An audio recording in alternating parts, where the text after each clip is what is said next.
And welcome back to another special edition of the Michael Decon program. First time listeners out there, turn on, tune in, and drop out. This is a very different kind of show. It really is better than a fatal accident.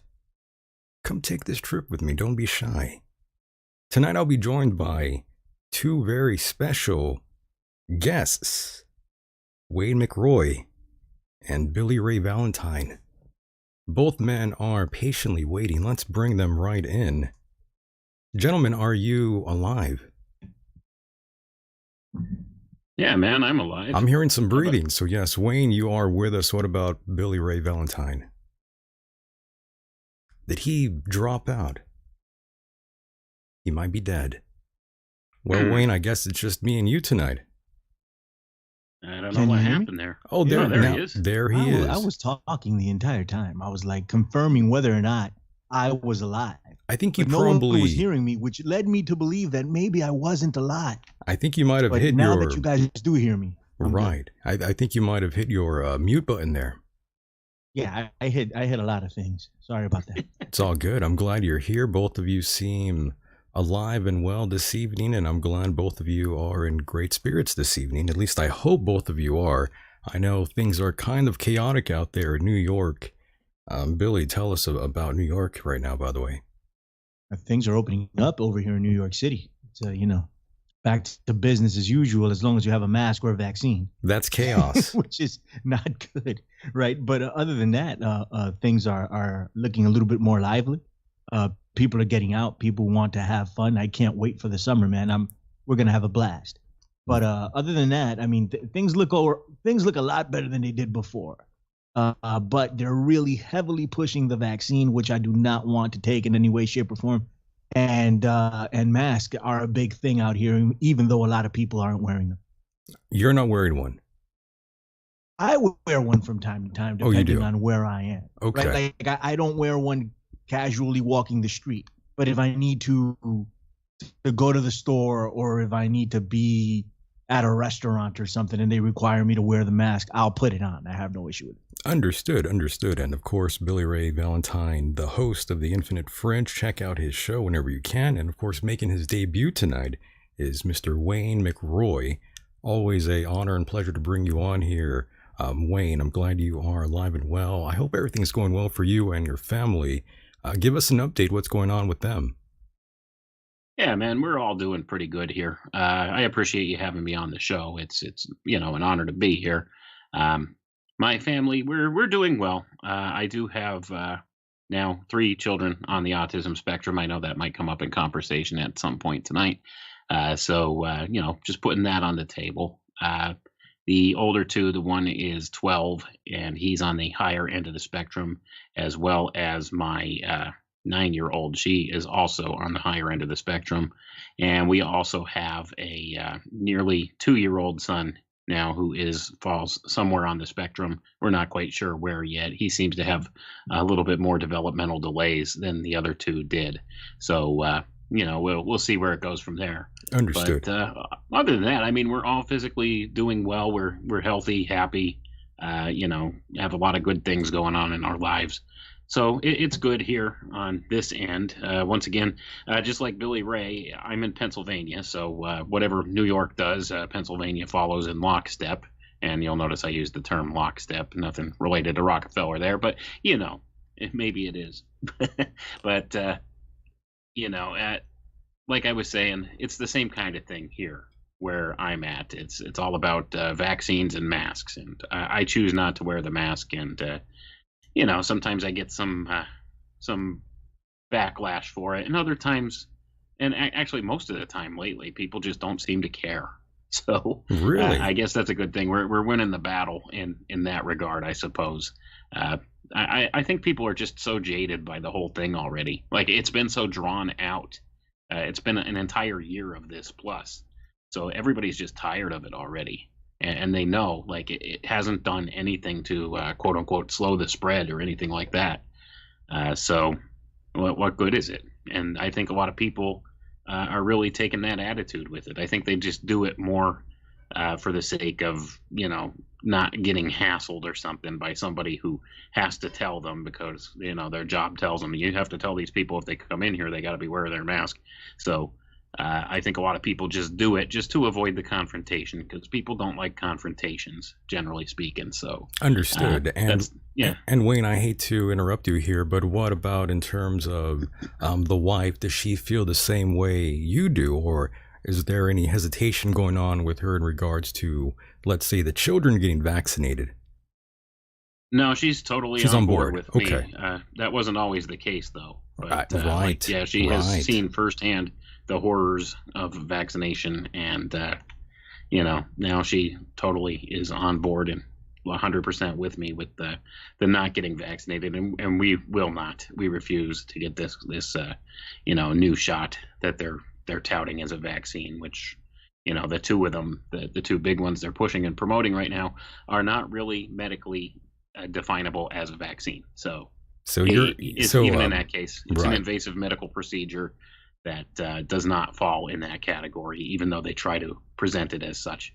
So your body, your right. Is that what you're telling me here, Wayne? Well, hey, if it works for the liberals, for everything else, why not? Amazing, yes. Why not? Why not? And what about you, Billy Ray? What's going on with your personal situation? We know you have kids as well. Are they going to get vaccinated? Are you going to get vaccinated? Well, you just already said you wouldn't, but in terms of, the wife, the kids, what's going on there? No, man. I mean, my wife is a bull, right? So she's all up on this stuff as it is. She's backing you And 100. she pretty much supports me through it. She's a monster when it comes to this sort of stuff.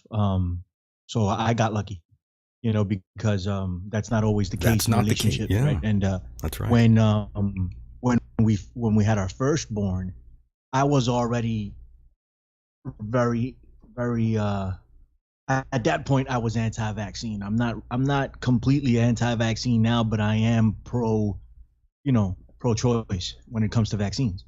Like my body, my choice, exactly.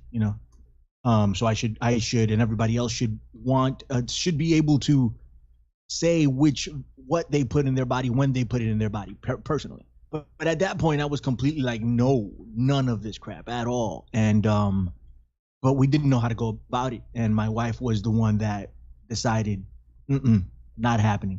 So when she was on board, then it was easier for me to go full on and say no. So well, you got lucky.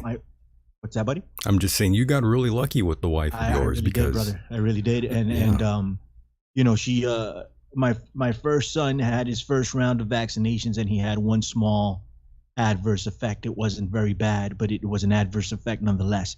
And that was enough for my wife to stop. And he never got vaccinated again. And my youngest didn't have a needle in him up until very, very recently. And my eldest got them very recently too, but at least 10 years without them, and so their immune systems were able to fight off whatever they got, and I went a step further because what they need to do, I mean, what's mandated is 3 shots per vaccine, right? I thought it was so 2. They get the first shot, and that's not enough. They got to come back and get another one, and then they got to come back and get another one. Because they say that by the 3rd shot, there's about, 98%, 99% of immunity. So what we did was, and I would encourage people to do the same, is if you're stuck in a predicament where you have to get these things, I got them their first round of shots, and then I tested for immunity. It's extra money, right? But I think it's well worth it. So we tested for immunity, and they came up immune to a lot of it.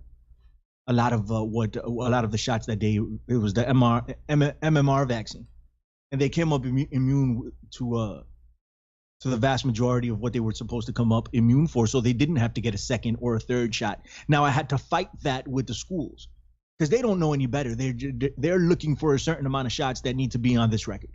They don't know about immunity or anything like that. And I was telling them, well, what you want immunity, right? You want my kid to be immune to the measles at the time, because there was a big measles outbreak here in New York, I think in 2019, and all hell broke loose. It wasn't even a big measles outbreak, but they made it seem as if it was in order to get stuff done. I see. So so we tested both of our children, and both of them were immune. And on that ground, I pushed back on the second and the third, and I was able to get away with it.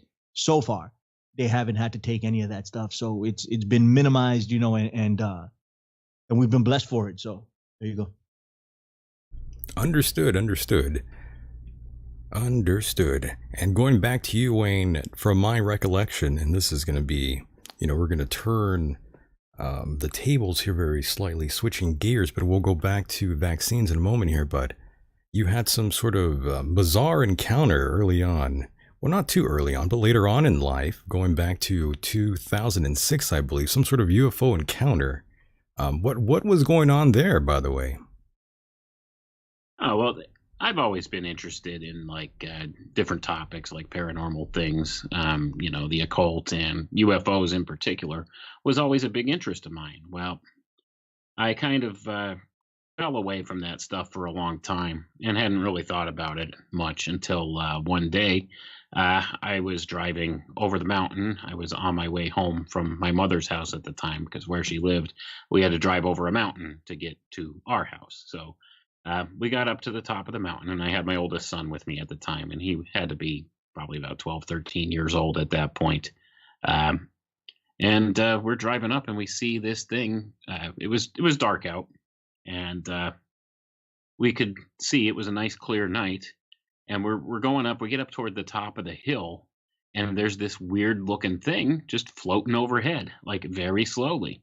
And it's only maybe 30 feet or 40 feet above the treetops. And I, at the time, had a car with a power moonroof. So we pulled over to the side of the road, and I opened the moonroof, and we sat there and we watched it go overhead. And we were both dumbfounded by it, because this thing, it was clearly a metallic craft of some sort. It had one bright red light in the center and a white light on each corner, and it was square shaped, and it floated directly overhead, and it was totally silent. Couldn't have been going more than maybe 10, 20 miles an hour or something like that overhead, just drifting by. And we weren't really sure what it was. So that kind of renewed my interest in the UFO topic, and I started really seriously delving into research and stuff again into that. So that's kind of where I found my start, going into these type of topics. So, that's kind of where I got a foothold into these different rabbit holes and stuff that I've gone down. So, that was kind of an experience. And I had other UFO experiences when I was a child, when I was younger. But that one just really, it baffled me. I didn't know what it was. So that's what it was. It really renewed my interest. Right. It renewed your interest, but it also made you want to seek further into other things. And I'm sure that's what led you to writing your book, well, all your books rather. Yeah. And, that's kind of where I got started. I started really heavily diving into the UFO field and the ufology field and looking at all of that different information. And it's just astounding that no matter what I research and what I look into, it all leads back to occultism. It really, truly does. And I mean, I wish that wasn't the case, because I'd like to talk about other things, but that's where it all goes. It always ties back to ththese same select few places. Oddly enough, Wayne, it all circles back to all these sort of subjects. Eventually, that tends to happen. Oh, yeah, it sure does. And that's just what I've encountered. And that's kind of why I tell people I accidentally became an expert in occult philosophy because of this. It was never my intention. But, you start digging a little deeper into one subject or another like this, and it's amazing where all the trails always end up. So that's kind of how I got to where I was going. Absolutely. And by the way, you seem like a very reasonable man, a very intelligent man. And I have to ask this question just for conversation's sake, and of course for the sake of entertainment, since we're here live. But during this event of witnessing a UFO, no prescription medication or illegal drug use, legal or illegal, no alcohol, nothing of that nature, correct? No, man, I don't do any of that stuff. I'm about as straight edge as a person gets. Oh, my biggest vice is coffee. So coffee's a very powerful drug, though. Maybe the best. maybe one of the best. Well, maybe second best drug, I should say. TV's the first. But we'll get into that in a moment here. Taking that, though. Oh, yes. But yes, it's really interesting. A lot of people have these strange encounters, and later on it sort of progresses down the road. And I'm not sure if it has anything to do with any kind of psychological trauma. As an example, older married couples, when they lose a spouse, oftentimes there's that weird grieving period they have, a universal sort of grieving phase they go through. For some, they start seeing their dead spouse, their husband or wife. They start seeing those sort of things. It happened to, let's say, as a good example, like Whitley Strieber. He talks about his deceased wife all the time. I feel bad for him. Yeah, man. I've heard him talk about that on different shows and things like that. And yeah, I do. I feel for the guy, and I think he honestly, sincerely believes in what he's talking about and stuff. So I think so too. Is it something psychological, or is there something supernatural going on? Who could say for sure? It's real to him, though. That's what I'm trying to say. Like, it became very real for him.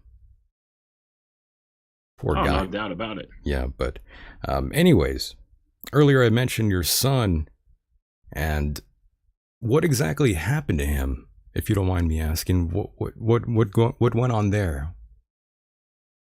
Okay. Well, here, a little disclosure for people. I get a little personal here. All of my children, except for the oldest, are adopted. So in the process of adoption, we are kind of mandated as not being being their natural parents until the adoption process is finalized. We don't have say in vaccination. So just putting that out there. Right.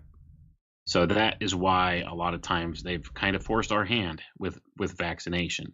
And like I had stated earlier too, my wife wasn't always directly on board with me with the no vaccine thing until she saw firsthand multiple times what they had done. I see. And now the case is she's totally against it. But the thing is, our hands are kind of tied.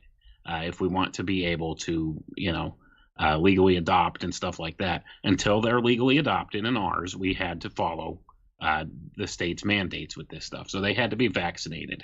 And my 12-year-old son, when he was 3 months old, we had taken him for his regular checkup. You know how it is. They call it the well visit or whatever. Mm-hmm. And at that point, they, he needs such and such a shots. And at that point, I really didn't know any better anyway. I hadn't thought much about, because that was our first real experience with, vaccines, that kind of thing, having something like that. Because we do have an older son. He's 27 years old. So he's, he was a different generation. So things were different back then. And we didn't see nearly as much of the vaccine reactions and stuff as we do now. But at any rate, so my now 12-year-old son, he was 3 months old. We took him for his well baby visit, and they said, he needs such and such a shots. So they gave him the shots. Didn't think anything much of it. We went home. Later on, he was kind of grayish in color and cold, and we couldn't wake him up. So we ran him to the emergency room. And while we were at the emergency room, we were sitting in the waiting room, and, we're watching this child we think dying in front of our eyes. It was very traumatic for us. And of course, suddenly he makes this miraculous recovery, and he's up and looking much better, and he has more color to him, and he's drinking his bottle. And by the time the doctor actually saw him, he couldn't find anything wrong, so he just kind of dismissed it, sent us home on our way. Okay, so probably thinking we're their first time parents, they're nervous, first time parents, that kind of thing. They don't know much about kids and stuff like that, which that wasn't the case because this was our second child now. But after that, we didn't think about it much until a couple weeks later. My wife was talking to one of our friends who happened to be a nurse, and she had mentioned it in conversation that had happened. And our friend who's a nurse told her, she said, that's a sign of autism. I've seen that before when they have that kind of a reaction to these things. And we didn't take, much into consideration about that until we started to notice he had some delays and some different symptoms and stuff that he hadn't had previous. Because up until that point, he was just a happy, healthy, normal, on target with all his goals child. Yeah. And that's when we started to notice some things had changed. And it was really a rough couple of years in between because nobody would help us. It was a really rough time for us because we took him to doctors and you know just all kinds of different specialists and stuff like that. Describing to them, well, these are his behaviors. This is what he's doing. Like he started to drool excessively. He was extremely hyperactive, and that's the first thing that we had noticed right out of the gate is he had what's called extreme ADHD, and that's how the doctor actually classified it, extreme ADHD. So that was the first symptom that we really battled with him. It was so bad, like we had to put special locks high up on the door so he didn't run out the door and go outside. And we were just exhausted because he was all over the place, and I see. he was quite an escape artist too. So it wasn't until he was actually school age that he got diagnosed because they refused to diagnose him up until that point, and we couldn't find help, and it was frustrating because we knew there's something going on There's with something this wrong. child. Yeah. Right. And we sought help everywhere that we could, and everybody was like, "Oh, he's too young to diagnose," And it's like and that was it, and they would dismiss you and send you home. That's got to be Pretty much. It wasn't frustrating. like, Yeah. oh yeah.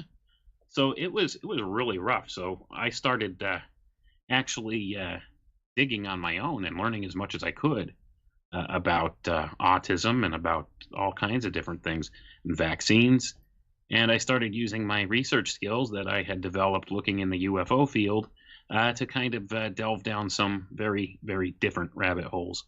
And, lo and behold, some of the things I found were extremely disturbing in many ways. Right. So that's kind of how, In a I started. nutshell. Yes. Yeah. And one thing led to another. Now you have 4 books. And of course, I think your latest book was the Autism, Epidemic, Transhumanism's Dirty Little Secret. I believe that was your last book, correct? No, my latest book is actually called Cybernetic Messiah, Building the Antichrist System. I stand corrected. Yes. But my book before that was The Autism Epidemic, Transhumanism's Dirty Little Secret. And it's a very well-researched book.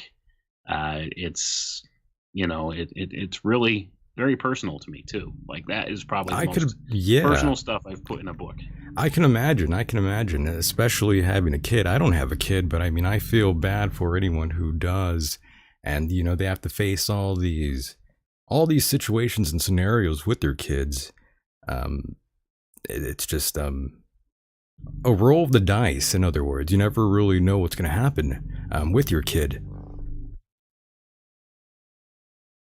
Yeah, it really is. I mean, it's challenging, especially in today's world, because you look around at society and the shape that it's in, and you really worry for your kid's future. And add to that the fact that they have some kinds of challenges themselves, and that really multiplies the pressure on you as a parent in a lot of ways. So, I started really digging into medical literature and all kinds of things that I could find. And the culmination of that was the book, The Autism Epidemic, Transhumanism, Dirty Little Secret. And I'm actually in the process right now of writing a sequel to that. I think I've told maybe one person that, and I haven't announced that publicly. So you get that here first, Michael. So. Well, very nice. I'm glad I do get a advanced warning on the copy of the new book. I had a feeling that you were going to make a new book in terms of vaccines and autism, I'm sure. And lots of parents out there, they have autistic children, and they all wonder, why is our son or daughter autistic? And you think, Wayne, for sure it's vaccines, correct? Well, I think that's definitely one of the major things that triggers the onset of symptoms of autism within children in particular. There's a lot of different things. It's a synergistic combination of things. But I think the primary trigger mechanism is the vaccination. And not just the vaccination itself, but a particular ingredient in the vaccination, and that's called an adjuvant. Now, the vaccine adjuvant that is most commonly correlated to the onset of autism is aluminum hydroxide, which is in almost every major vaccination on the vaccine schedule, especially here in the West. So what this is an adjuvant, is an ingredient in a vaccine that's supposed to kickstart your immune system and put it into overdrive to fight off the antigen that's in the vaccine. So what's been going on, in my view, and from what I've been able to gather, is uh, these aluminum adjuvants that they're putting in the vaccines are crossing the blood-brain barrier and causing a type of encephalitis in people, and this causes permanent damage to the neuronal calcium structures of the brain. So it causes a type of channelopathy in people with autism, and it kind of rewires the way their brain works. So this is kind of what the start mechanism would be for the onset of these different symptoms. And this relates back also to things like schizophrenia and stuff as well. So, it's really kind of a complicated web to try to reverse engineer from my point of view. Especially, I'm not a doctor and I don't have like a medical background. Uh, so it's been a lot of teaching myself a lot of these different things, like learning by going and actually reading textbooks, reading medical literature, reading studies, different studies, peer-reviewed studies in these scientific journals, breaking down the jargon, learning what the words mean. Uh, so it's been a long process for me to do this, but I've garnered a better understanding of how a lot of these things work now, and this also led to me studying the science of cybernetics, which, if people aren't familiar with cybernetics, it's something they really need to look heavily into. And when I say cybernetics, I'm not just talking about things like robotics and artificial intelligence, although that is certainly a part of it. Cybernetics is actually the study of control mechanisms, control structures. And this is what it's all about in a nutshell. They want to control uh, all the biological mechanisms and neuronal mechanisms in the human body uh, through these methodologies. So it's a whole systems approach to studying things. That's what cybernetics really is. Cybernetics is derived from a Greek word called kybernetes, which literally means steersman or pilot. So that's what it's about. It's the science of control. That's what cybernetics is. So I know people often hear that term and equate it to things like robotics and artificial intelligence and futuristic things like that, sci-fi type stuff. But it goes way beyond that, and it's been something that has been studied for a very long time now. So, and it all ties directly to many of these medical agendas that are going on today. And I warned about this in my book too, the coming of the medical data collection system, and it'll be used with a blockchain utility. And don't we see that going on right now with the advent and the idea of vaccine passports? It's coming to that. This is exactly stuff they've been talking about for many years. And now we're seeing it rolled out. It was always just kind of a question: how are they going to roll this out so that the public accepts it? And now we could see in real time in front of our faces the way that they're getting away with doing a lot of this stuff. Oh, yes. And Billy Ray, anything to add to that? Cybernetics, the science of communications and automatic control systems in both machines and living things.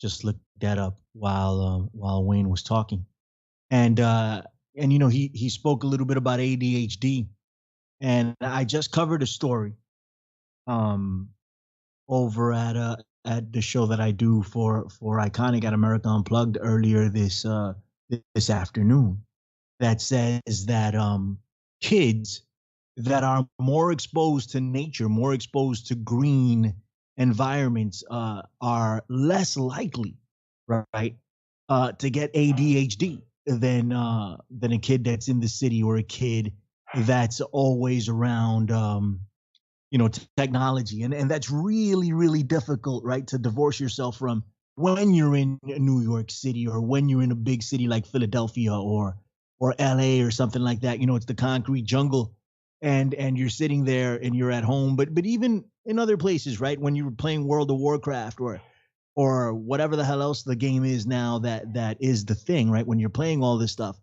You don't want to go outside anymore. You just want to sit in front of your computer and live your life that way. Excuse me. Sorry about the dog in the background. But you just want to live your life that way.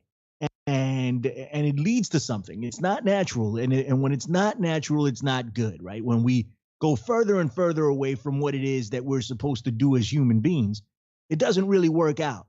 And now the scientific community is catching up to these ideas, which are old, very old. Especially like the Rastafarian religion. So many people back in the day thinking in that manner. In that we need to be rooted in nature.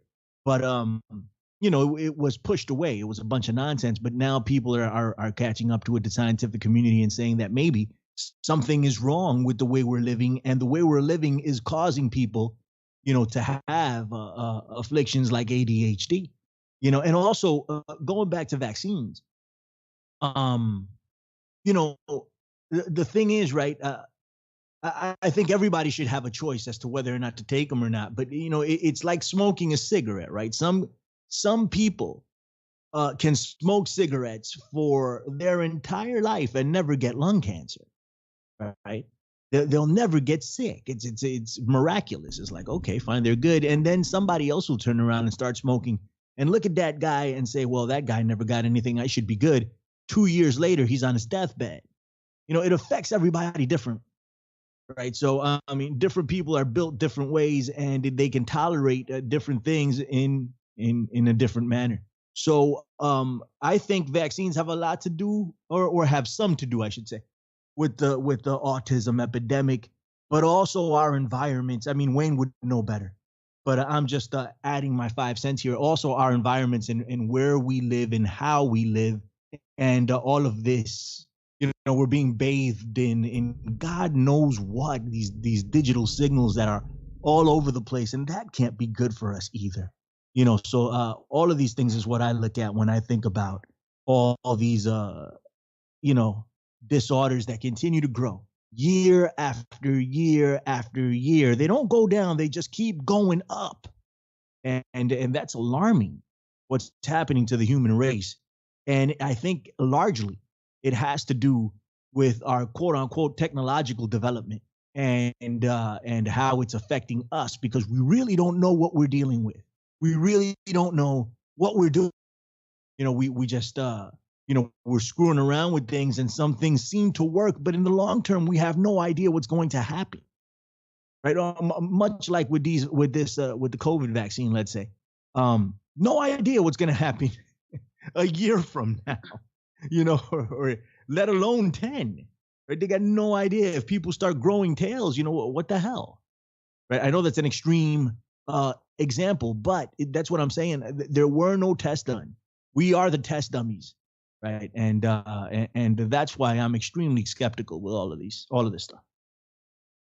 Oh, I'm with you all day long with that too, Billy. It's a synergistic network of things all happening together. That's causing a lot of different problems in humanity at large. The microwave soup that we live in is one of those things. For example, the pollutants in the air, the stuff they're spraying in the sky, that they don't even deny anymore that that's going on. That's all there. There's all kind of different nanoparticulates in our food, in our water, in the air we breathe, in the products we use. In the vaccinations, that's another thing altogether, because that's a direct delivery system right into your human body, and in many cases directly to your brain, past the blood-brain barrier, with the nanoparticulates and stuff they use now in many of the different shots. And as far as this whole COVID thing, this COVID vaccine that they're pushing very heavily right now, I don't trust it either, because there's many different reasons that I don't trust it. These mRNA vaccines are highly experimental, and they haven't had much success in animal models in the past with them. And they called them gene therapies back then, and they actually started testing those shortly after the first onset of the first SARS epidemic. They started testing these different mRNA gene therapies in animal models. And lo and behold, in these animal studies they did, and you could look these up, they went from, I believe, 2008, and you'll find them all the way up until 2017, but then they kind of disappear from the literature after that for some reason. But all these animal models and stuff they tested them in, the animals all died, and that's the thing from these gene therapies they did. So they scrapped it, and lo and behold, now you have BioNTech teaming up with Pfizer and renewing this kind of research, and now they've rolled it out into human beings. So no, I don't trust these things, especially the way that they describe that it works. And a lot of people may wonder how exactly this thing works. And you have the Moderna one and the Pfizer one. These are both the mRNA technology ones, and essentially what they do is they send a protein encapsulated in a nanoparticulate of a sort, and this is actually what you would call a lipid, a phospholipid nanoparticle that they encapsulate this protein in, this specific protein that they claim comes from this COVID virus. Okay, so they claim this is a sequence that they take for the spike protein from this virus, and they encapsulate it in this phospholipid coating, and they inject it into your body. And that's why they had to store it. You remember the stories about they had to store these at below zero temperatures and things like that. Oh, yes. That's why, Right. so that phospholipid doesn't break down. Okay, because this is the carrier. So what this phospholipid actually does is this actually sneaks the protein into your body. Okay, your body doesn't recognize the phospholipid as being foreign material, so your immune system doesn't attack it. So what this really does is it sends this phospholipid coated protein, and Lord knows what else they put in it, into your cells, so that it gains access into your cell's cytoplasm, and then the phospholipid begins to break down, and it releases the protein into the cell's cytoplasm, and then your cells, mechanisms for reproducing this RNA kicks in, and I believe that's called the endoplasmic reticulum, if I remember correctly. It's been a long time since I've had microbiology in college and stuff. So You're right. I just took it last semester. I don't remember a lot of things, but I do remember the endoplasmic reticulum. Go ahead. Okay. I'm glad you could back me up on that. I figured you could. But anyway, so the endoplasmic reticulum reads this RNA and begins to reproduce it within the cell. So they tell you that a lot of people will claim that it changes your DNA. Okay. And the good folks over there at the vaccine manufacturing plant say, no, it doesn't do that. And in a sense, they're correct. It doesn't really enter your cell's nucleus and alter your DNA in any way, because that's the argument they use. It never gets into the nucleus. Well, they're correct there. But what it actually does is it takes over the function of the nucleus inside the cell. And then your cell begins to print off this protein and express this protein on the exterior of the cell. Your body's immune system recognizes it as foreign material and attacks the cell. Okay, so that's what happens. That's what the onset of this. So that's what this will do. And then your immune system recognizes the protein as foreign from there on out. Now, here's the problem that they've been having. There's a little something called pathogenic priming that this does. Okay, so what happens is the next time your body encounters that protein out in the wild, so to say, that protein gets in your body, your immune system recognizes it and starts to attack it. But the other problem is your cells recognize it as a protein that they produce, and they start to replicate it. So then your immune system begins to attack your own cells and could cause all kinds of autoimmune responses and potentially create what they call a cytokine storm and, cause all kinds of major calamities within your body. And that's something I think we need to be wary of. And they don't talk about this. And that's my whole problem. I'm with Billy Ray. If people want to get these types of medical treatments or whatever, that's their business. But what they need is informed consent. And that's what people are not getting. They're not being told, hey, you know what? This could potentially kill you. They're not being told that. They're told, oh, it's safe. Don't listen to the reports of the people saying that, bad things are happening or they're having bad effects from it, that they're being maimed and killed from it. Don't listen to that. It's not the vaccine. See, that's the game that they play with this. The VAERS reports on these COVID vaccines, They've had more reports on vaccine adverse reactions for this than they have for many, many, many, many years combined for all the other vaccines on the schedule, and they just casually ignore them. The mainstream media doesn't talk about them. The medical establishment pushes them aside and still claims that these are safe to take because it's a very small percentage of people that actually have these adverse reactions to them, which, there's all kinds of problems with that too. I mean, I could go on for hours and hours talking about all the problems with the quote unquote vaccine science, because at the end of the day, uh, it's a bought and paid for agenda, and the quote unquote science that they quote just pushes the agenda that the people that supply the money for the studies want put forward, and it's just one of those things where it's like beating your head against the wall trying to explain this to people sometimes. It's you could make the numbers reflect anything you want if you cherry pick the data enough and discard the data that you don't like and discard the studies that you don't like. And you know, these people have been caught doing this before. And when you have the manufacturer of this product, and it is a product, um, make no doubts about that, it's a product. Okay, um, the companies that are manufacturing these products, okay, here's the thing. First of all, they have no liability. So they have no incentive to make them safer or to make sure that they're safe in the first place.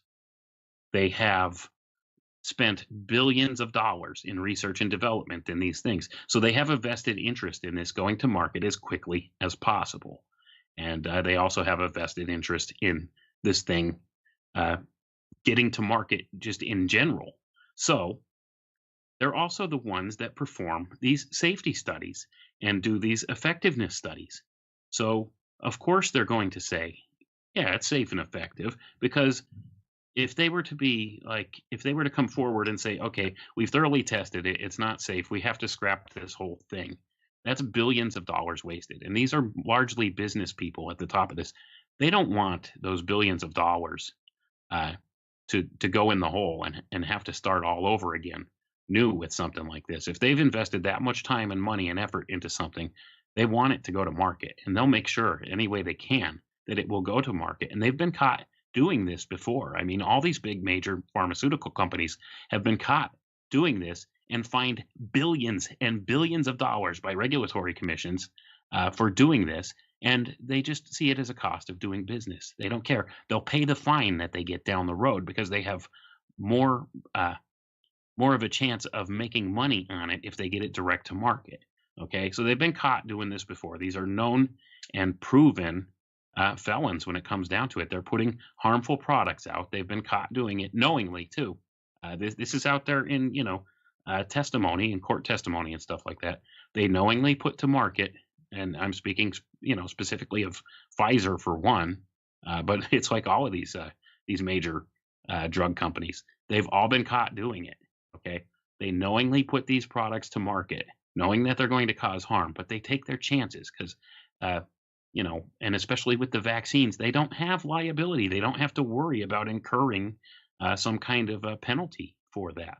So they have no real incentive to make sure that these things are safe or effective in any way. And when they've got billions in research and development into them, even if it's kind of questionable, they'll still push it to market. And they've been caught doing this over and over again. So, like, this is one of the things. Uh, do you want to trust these people at their word when they don't even really have the data yet to tell you that this is safe? And they come out there and they kind of tell you that it's you're the test subject. So that's why it just boggles my mind that people will just not think twice about this. Just because some dude in a lab coat tells you, "Hey, this thing's safe. This is effective. This is what we need to do to get back to normal." You notice how they'll dangle that carrot in front of you. Well, you know what? Everything should be normal to begin with because they changed the definition of what a pandemic is just to put this whole, economic crash into place. So that's neither here nor there. I don't want to go on all day about just this one thing alone, but that's kind of where I'm at with this. I don't trust it because I've actually taken a look at some of the background behind this, and I just really can't recommend people avoid it enough, you know? Yes, you're not willing to take it yourself, and I got in trouble just the other night for saying that I wouldn't take it until it's about 100% effective. Just saying that alone caused all sorts of anger among some people out there listening to this program. I just thought, wow, why would he get angry at me for trying to be safe here? I know it's a small percentage of people that are affected, but there's also a small percentage of people that are affected by autism as well, Wayne.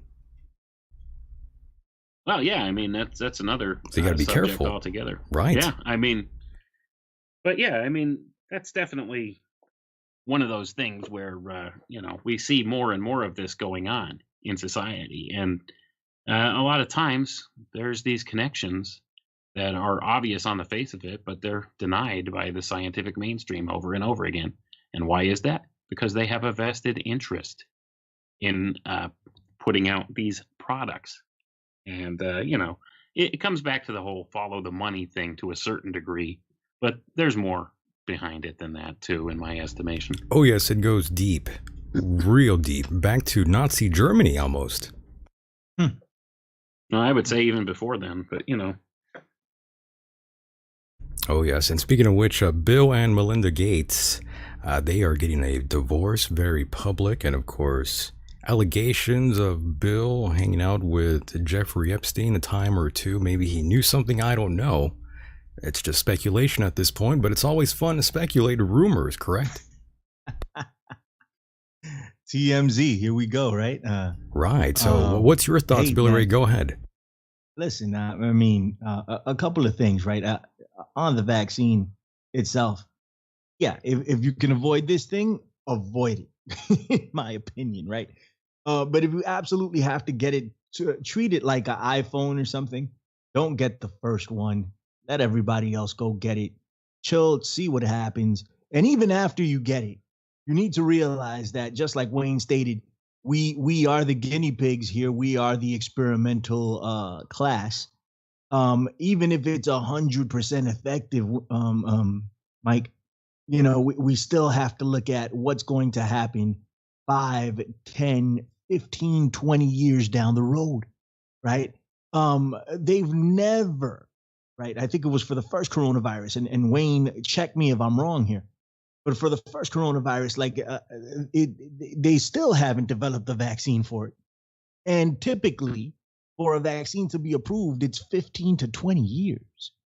If you want to say 12 to 15 years conservatively.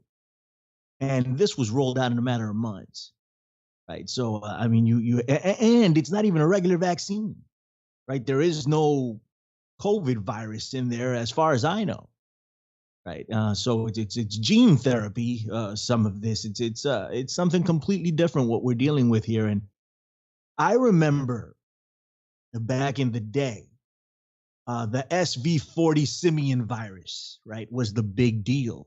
The monkey virus that was put in the polio vaccine, right? And it slipped in there. It was a mistake. And some researchers link that back to the cancer epidemic that we're currently experiencing.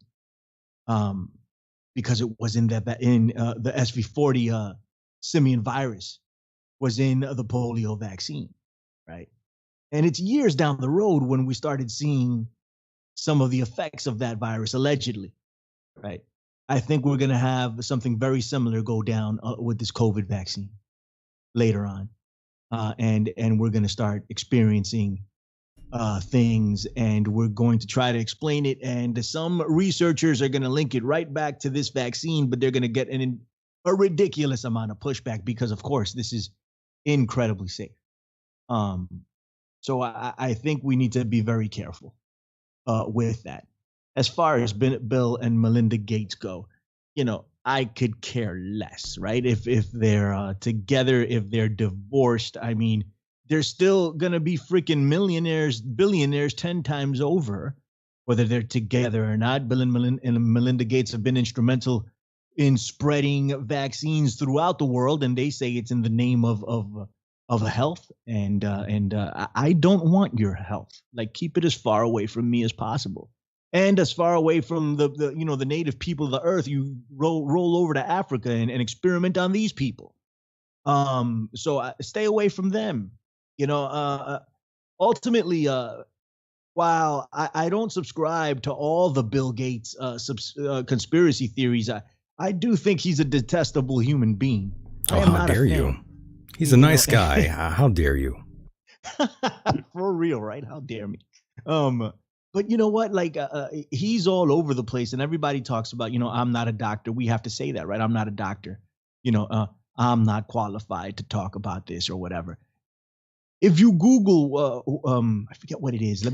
I'll get the exact phrase, but something about who's the doctor with the most authority in the world or something like that. Bill Gates comes up. He's not even a freaking doctor, but he gets all the authority of a doctor, right? We sit there and we listen to him on pandemics, and all this sort of. Hey, Wayne, when we did Shoot the Moon here in New York, how many days was it? Was it a month or was it a week that Bill Gates was across town planning this entire deal? Do you remember?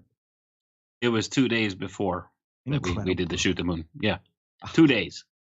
Wow. So Wayne and I, along with a few others, were doing a conference in New York City, and it just happened to be 2 days removed from what Bill Gates was doing across town and unveiling an exercise, right? That was geared towards pandemic awareness, and it was everything that happened with COVID-19 to the T, with the exception of the virus coming out of South America. And during what he was unveiling, it came out of South America, but in reality, it came out of China. Was that a train, by the way? I don't trust Bill Gates as far as I could throw him. What's up, man? Was that a train in the background? Probably. It was either a train or a truck. It scared me. I think it was a truck, actually. Oh, okay. The train's not too far from me, but I don't think you can hear it. I think that was a truck. I didn't think you could hear that either, so my apologies. No, it's okay. Busy night out here in the Bronx, bro. Yeah, it adds to the atmosphere here of the program. I do like that. Authenticity. Yeah. I mean, my co-host, he has like a million birds in the background going off, so it's always fun when I have Mike on. For those that don't know, I do have a co-host here, but he's on sabbatical right now. He has business to attend to, but usually when he's on, you hear this going on in the background. And you get a lot of that going on, but I mean, it adds to the show. It makes it a lot more fun, in my opinion. But right. Anyways, I completely agree. Yes, going back to Bill and Melinda Gates and all these other characters out there, anyone who's involved in eugenics, I'm not quite sure if we should actually trust those individuals. I'm not quite sure. Should we be trusting individuals who want to play God, who want to sort of toy with these things that the Nazis even were involved with at one time? I mean, it goes way back, very, very back, deep in time, where all sorts of experiments were going on, and of course Wayne knows all about that as well. You know what? Definitely.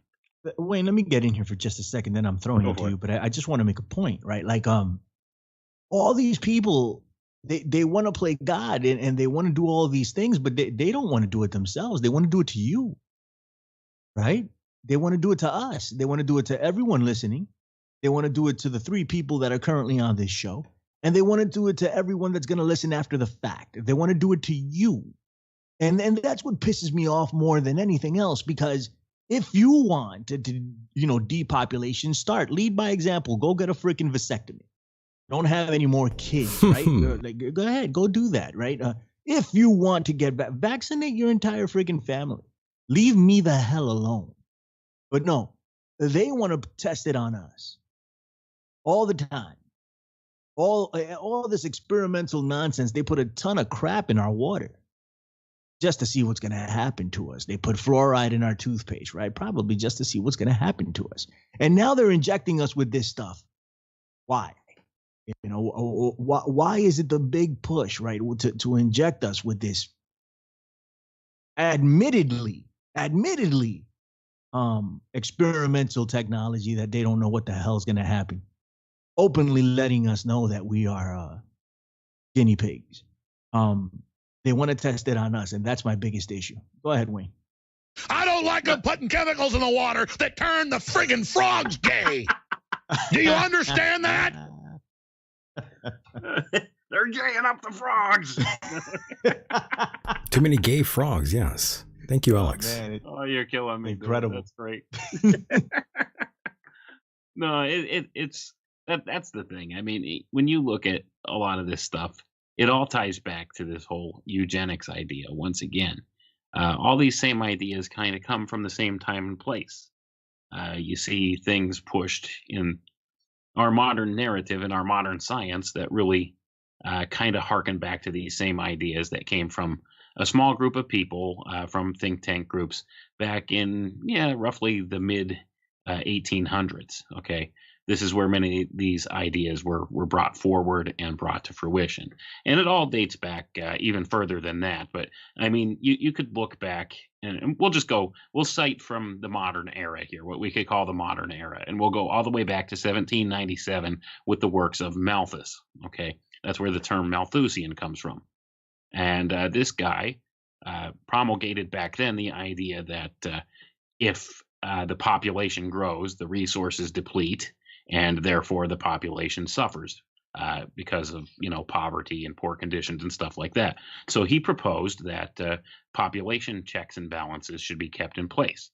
So that's where a lot of these other people picked up that idea from, this Malthus guy. Okay, so move forward about 50 years in time to the mid 1800s or so, and into the later 1800s. And then you have guys like Sir Francis Galton coming forward, and he's the guy that coined the term eugenics, and it means well born. And this idea actually could be traced all the way back to ancient Greece if you really want to go back there as far as it goes. But I'm just saying, for the sake of for the modern era, eugenics was promulgated by Sir Francis Galton, who happened to be the cousin of Charles Darwin, who came out with this idea of evolution, right? Right.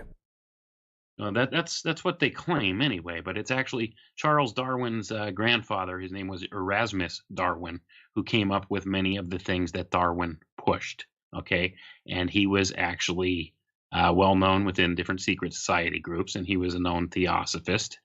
And he put forward these different ideas in several books that he wrote. And Darwin kind of took these ideas and plagiarized them and turned them into his own, and turned them into his theory of evolution. Okay. And he did that basically to back up his cousin, Sir Francis Galton, in the eugenics idea. And all you have to do to really get to the core of that being a truth is look at the title of Charles Darwin's book, his very famous book, On the Origin of Species, and look at the subtitle. I'll do that. I'll give that as a homework assignment for people out there, and then you'll see all you need to know about that book was written just basically to prop up the idea of eugenics. Bring that forward, another 75 to 100 years, and we have the tragedies that happened in Nazi Germany. And we're kind of seeing history repeat itself with many of these ideas again, because you'll notice that it seems that there's certain types of classes of people that are more prone to dying from this whole COVID thing than others. So, that would lead me to speculation at this point. As far as that goes, I don't have any solid proof of anything as far as that goes, so I could only say so much. But I could speculate here that this has something to do with the much lauded depopulation program that they've been talking about for generations now, and especially in government think tank groups and stuff like that. Henry Kissinger, it talks about that in a lot of different places. I'm trying to think, what's the name of one of the famous depopulation plan things that proposals he put forward with Haig, the Haig-Kissinger depopulation policy. Look that up. Haig is spelled H-A-I-G. People could look this up. They've been planning on reducing the population for, generations now. Yeah, They've Agenda talked about it in- 21. But Wayne, Yeah. what's wrong with that though? I mean, there's already too many people. Why do we need all these people breathing on each other? What's the big deal if we kill off, a few million people? What's the problem? Well, see, that's the thing. They kind of think it's okay that they're doing the world a favor, right? Right. And that's the problem with their mindset, because they really sincerely think they're doing something good or something right. And that's really not the case when you actually look at the world around us. There's no overpopulation problem. Okay? There's no overpopulation problem. And there's not going to be. And that's the whole premise here. When you understand that population is not expanding the way they say it is, that it's actually declining, especially a lot of the Western civilizations and stuff like that, the population is declining greatly. It's really hit that figure now where there's no replacement population. So the population's beginning to dwindle. Wayne, do you think we're going to end up various like reasons. Wayne, do you think we're going to end up like one of these Asian countries out there that have a one child only policy? Well, they've done that in China, haven't they? So I mean, Yes, sir. it's not out of the realm of possibility. They've seriously talked about that in white papers here, in planning committees and think tank groups here in the U.S. They've talked about that. They've bantied around that idea. What's his name? John Holdren. Look up his book. John Holdren. What's the name of that book? I'm trying to remember. I got a lot of stuff in my That's brain okay, that but doesn't Wayne, always come forward. yeah, at I hear first. you, brother, Was but- Ecoscience. John Obama's Holdren, the science czar, Ecoscience. right? John Yeah. Holdren. John Holdren, Ecoscience. I mean, that Look book up is his like Ecoscience. $700, but I Wow. think you can find it on Yeah, there's PDF digital online. copies out there. Yeah, Right. That's you pretty can go and expensive. read it for yourself. Yep. Pretty damn pricey for a book. Wayne, are you religious by any chance? I'm sorry I didn't get to ask you that early on in this conversation. Yeah, man, I consider myself a Christian, and I don't know if I necessarily adhere to all the dogma of religion Sure. per se, but I consider myself a Christian. I love the Lord Jesus Christ with all my heart, and I do my best to follow Him in everything that I do, and I consider myself probably more spiritual than I would say religious, because I've just found in my life and in Yeah. my experience that any type of organized religion is nothing more than a control system of sorts. And many of the things that the mainline churches and the organized churches get caught up in is all dogmatic thought. It's all man-made dogmatic thought.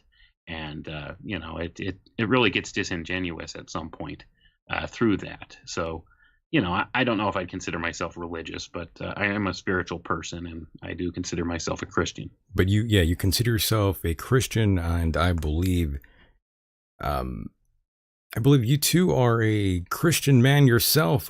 Correct, Billy? Yeah, man, I consider myself a Christian. Some people don't, Right. A lot of some people don't consider me a Christian. I consider myself a Christian. A lot of people think they got it all figured out and that they know what a Christian should be. I think the Bible is up for interpretation, and I think it will mean something to me, and it will mean something different to you. Some people say that there is an absolute truth. I believe that there is an absolute truth, but I also believe that none of us know what that absolute truth is. So we have to go with our spirit, go with our gut, and go with what we think is right. So I try to do that. I speak to God, I speak to the Lord every day, and I have faults. I speak to him about how much I screwed up during the day, or with what I'm thinking, right, or something I'm doing. But I try my hardest to walk that walk, and it's a very difficult path to walk down, right? But yeah, I'm a Christian, and I try to live in that manner. I want to circle back to something that you guys were talking about, right? And Wayne said that these people think they're doing the right thing, when they want to depopulate the earth and all this other stuff. And if you guys remember, I don't know. I don't know. Wayne, you're a comic book guy, right? Yeah. You are. How about you, Mike? What was that? Sorry, I couldn't hear you. Are you a comic book guy? Do you like the Marvel superhero movies that are out? Or Well, is that your thing? no, to be honest with you, I think we sort of have a oversaturated market with those kind of films, to be honest. Agreed. But, you know, they're not so bad. They're not too bad. So the biggest ones that came out were the Infinity Wars ones, right? And I was very hyped to see those because as a kid I was reading the comic books, the Infinity Gauntlet and Thanos Quest and all that other stuff, and they made them into a movie. The movies were fantastic, but Thanos, who is the god of death, by the way, Thanatos, right? That's who he's based of, is trying to eliminate half of the people or half of life in the universe because he thinks that there's too much life in the universe and it's not sustainable. So he has to get rid of it. But he's looked upon as, even though he's the villain, he's doing it to restore balance to the universe. That people have to die, so he's making the tough decisions. So it's like making the bad guy kind of good, right? Humanizing the bad guy. Sounds like the story of Lucifer. Well, yeah, right. If you want to look at it, Some say he's the first humanist. What did he do? He stole the fire from the gods and gave them to us, right? And brought us, or he gave us the apple, right? Yes. And made us smart, right? Or made us know the difference between good and bad. And I think it's a very deep story, right? Because it relates to what we're doing right now. And if you guys disagree with me, feel free to do so. But it relates to a lot of the stuff that's going on right now because I think we're an immature species. We're immature in our evolution. We're immature in our existence. And in the Garden of Eden, we were not supposed to eat from that apple. We were not ready for it. That's why we weren't supposed to eat from it. But we took it anyway, and here we are now. I don't know if that was a literal story. Some people think it's literal. Some people think it's not a story just to teach a lesson. I forget what they're called now. I'm completely drawing a blank. But I think it makes sense. We're over here living, and while we have all this knowledge and this know-how, and we create great things, we really create them in ignorance. We create them not knowing what the consequences will be or not caring. And that's the sign of an immature species. And that's what the human race is, in my opinion. Understood.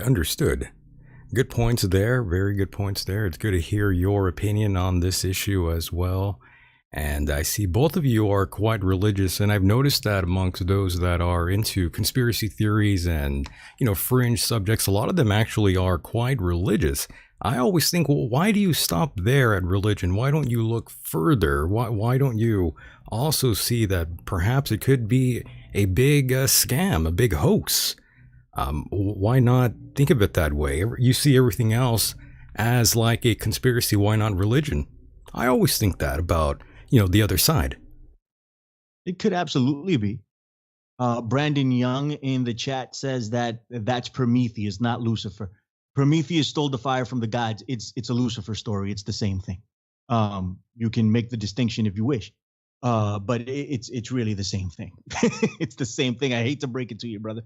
But yeah, man, I could see the conspiracy behind it, and that's the thing. Like, I'm trying to figure it out. I'm trying to walk the walk and figure it out. But I don't want to push things away just because I was taught to believe one thing. I am a Christian because I was brought up as a Christian since I was a kid, right? They read me the Bible. So you're programmed, in other words. What's up, buddy? So you are already programmed to think that way.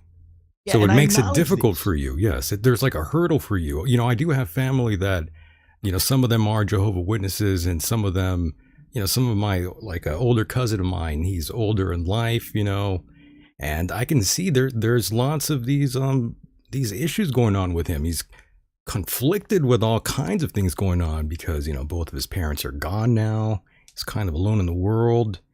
And, religion was a big thing for them. And now all of that is gone.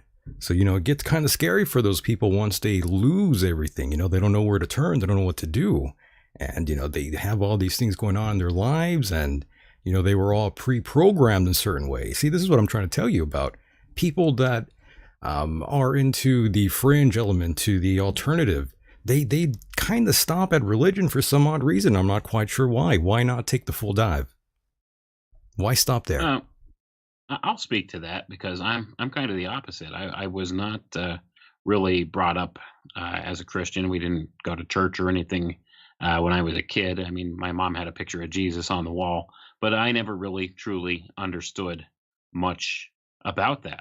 Okay, and it wasn't until I reached my adulthood that I came to a personal relationship with the Lord and found my salvation that way.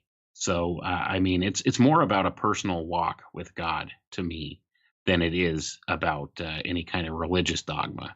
Right. So, like, that's Sure, the thing, and sure. it's because I have this personal relationship, and I know the personage of Jesus Christ.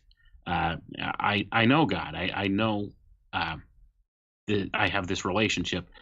I could know what's right and wrong just in my heart, just based upon this relationship and these very foundational things. I've had some miraculous things happen in my life. But did you that need I a could book only to tell attribute- you that, though, Wayne? To tell you what was right and wrong?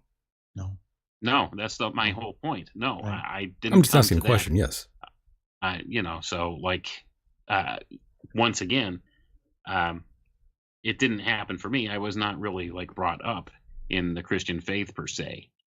So it's something that I kind of found a lot of truth in as I grew older and I met my wife. I became what you would call a born again Christian, and we did the church thing and stuff, and started going to church, learning more. And there's a lot of value to Sure. be found in the Bible, and I don't stop there. I read about all different kinds of different religious faiths and things of that nature, and I explore all different avenues of thought with different philosophies and all these different ideas. And I even look at the mystery school teachings, what they teach about these things. And this is I've done a deep dive in this, but I know at the end of the day that my relationship with God is what's important. Absolutely. And he's not yeah. not going to steer me wrong, Sure. and I have nothing to be afraid of. So that's my viewpoint, and I'll just do what he leads me to do in my heart, what he leads me to do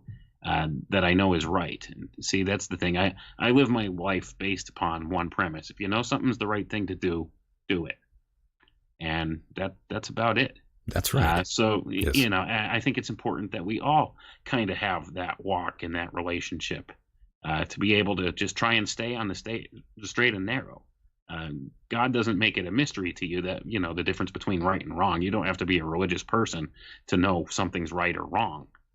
In fact, there's a lot of people that they would consider the atheists or whatever that have a good compass of what's right and wrong as well. So like that very thing, and I know where you're coming from with this. Why stop at religion? And yeah, I've found by and large organized religion, it's a control structure.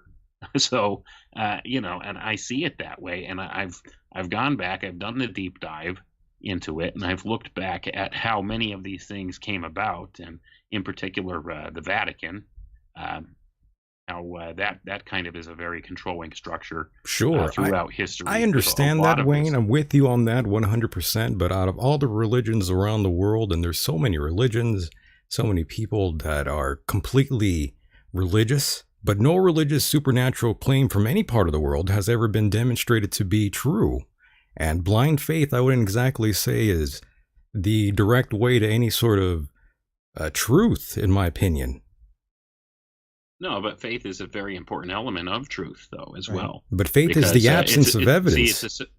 It's a subjective thing, though, and not everything in our reality is 100% objective or measurable. Sure, I See, get that's- that. But why That's believe where in our- things that that's you where can't our modern prove, though, science Wayne? falls short. Sure, but why believe in things that you can't prove? That's sort of So- why would you want to do that to yourself? I don't disagree with you. I just think like, it's kind of like right? you're chase. It's like wild goose chase, in my opinion. I know Well, many you of know, you it, disagree, but I'm just saying, why do that to yourself? If you know something's bullshit, why pander to it? Like politics, if you know both well, sides are full of shit, why agree with any of it? right. Why Let is me everybody walking around wearing the mask? Well, Same yeah, thing. great question. let me try to. This isn't going to satisfy anybody what I'm about to say. Oh, go ahead. It's okay. Let me try to attempt to clarify, right? And faith is what makes it, right? If you know something exists, right? If you know something exists, there's no need for faith because you already know, right?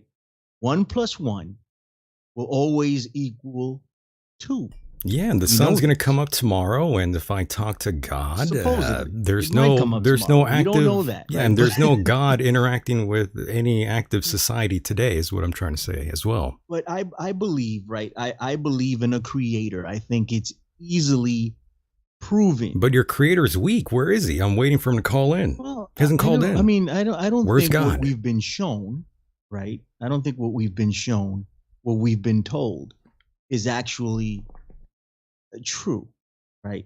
And we read a lot of things on the surface, and we think that we know it. Like if you like a Bible literalist might be completely missing out on the mysteries of that book, right? It's not some dude in the clouds with a beard. Oh, well, you could stop presiding right there. over- You could stop right there. You already proved my point. It's all What's up? man's word, so it's all bullshit No, already. but that doesn't negate the overall truth of it, right? Come on, You listen, proved my right? point. It You doesn't proved my negate point. the overall truth of it. A lot of this is So the man's truth is word. mysterious, but you can't prove it to me, is what you're saying. Well, I mean, I can't. That's what faith is. Ah, you know, see what I and, mean? Oh, faith. Ah, okay. Yeah, that's what faith. Hey, I don't know what you want me to tell you, Mike. That's what faith is. You know, like if there's no need for faith if you know. This is why I'm a nihilist. Right. I mean, I think, right, that when you die, something happens. I don't think you Ooh. just die. Right. We don't know that. You go into the clouds. Whatever that is. Right. We don't know that. We don't know that. But I believe that to be the case. Right. I've never met you, Michael Decon. I know you. You know, we exchanged texts. Sure. I've been on your show several times. Right. But I've never met you. I believe you to be real. I think you're real. And I think I'll probably meet you one day and shake your hand and be like, shit, Michael Decon, he's real. Right? But I don't know that. More yet. real than Jesus Christ. I'm actually You'd be talking nice, to you. you'd I'm be in the nice, right? flesh. So, Hey, I'm in the listen, flesh. Even Jesus Christ. Let's look at Jesus. I'm right Christ, here. I believe in Jesus Christ. Where's God? Right? He hasn't called. I believe in Jesus Christ, right? But what is Jesus Christ at a very basic? That's not even his real name. We don't even know the name of them. It's Jesus Christ, the Messiah, Jesus the Anointed Cristo. One, Yes. right?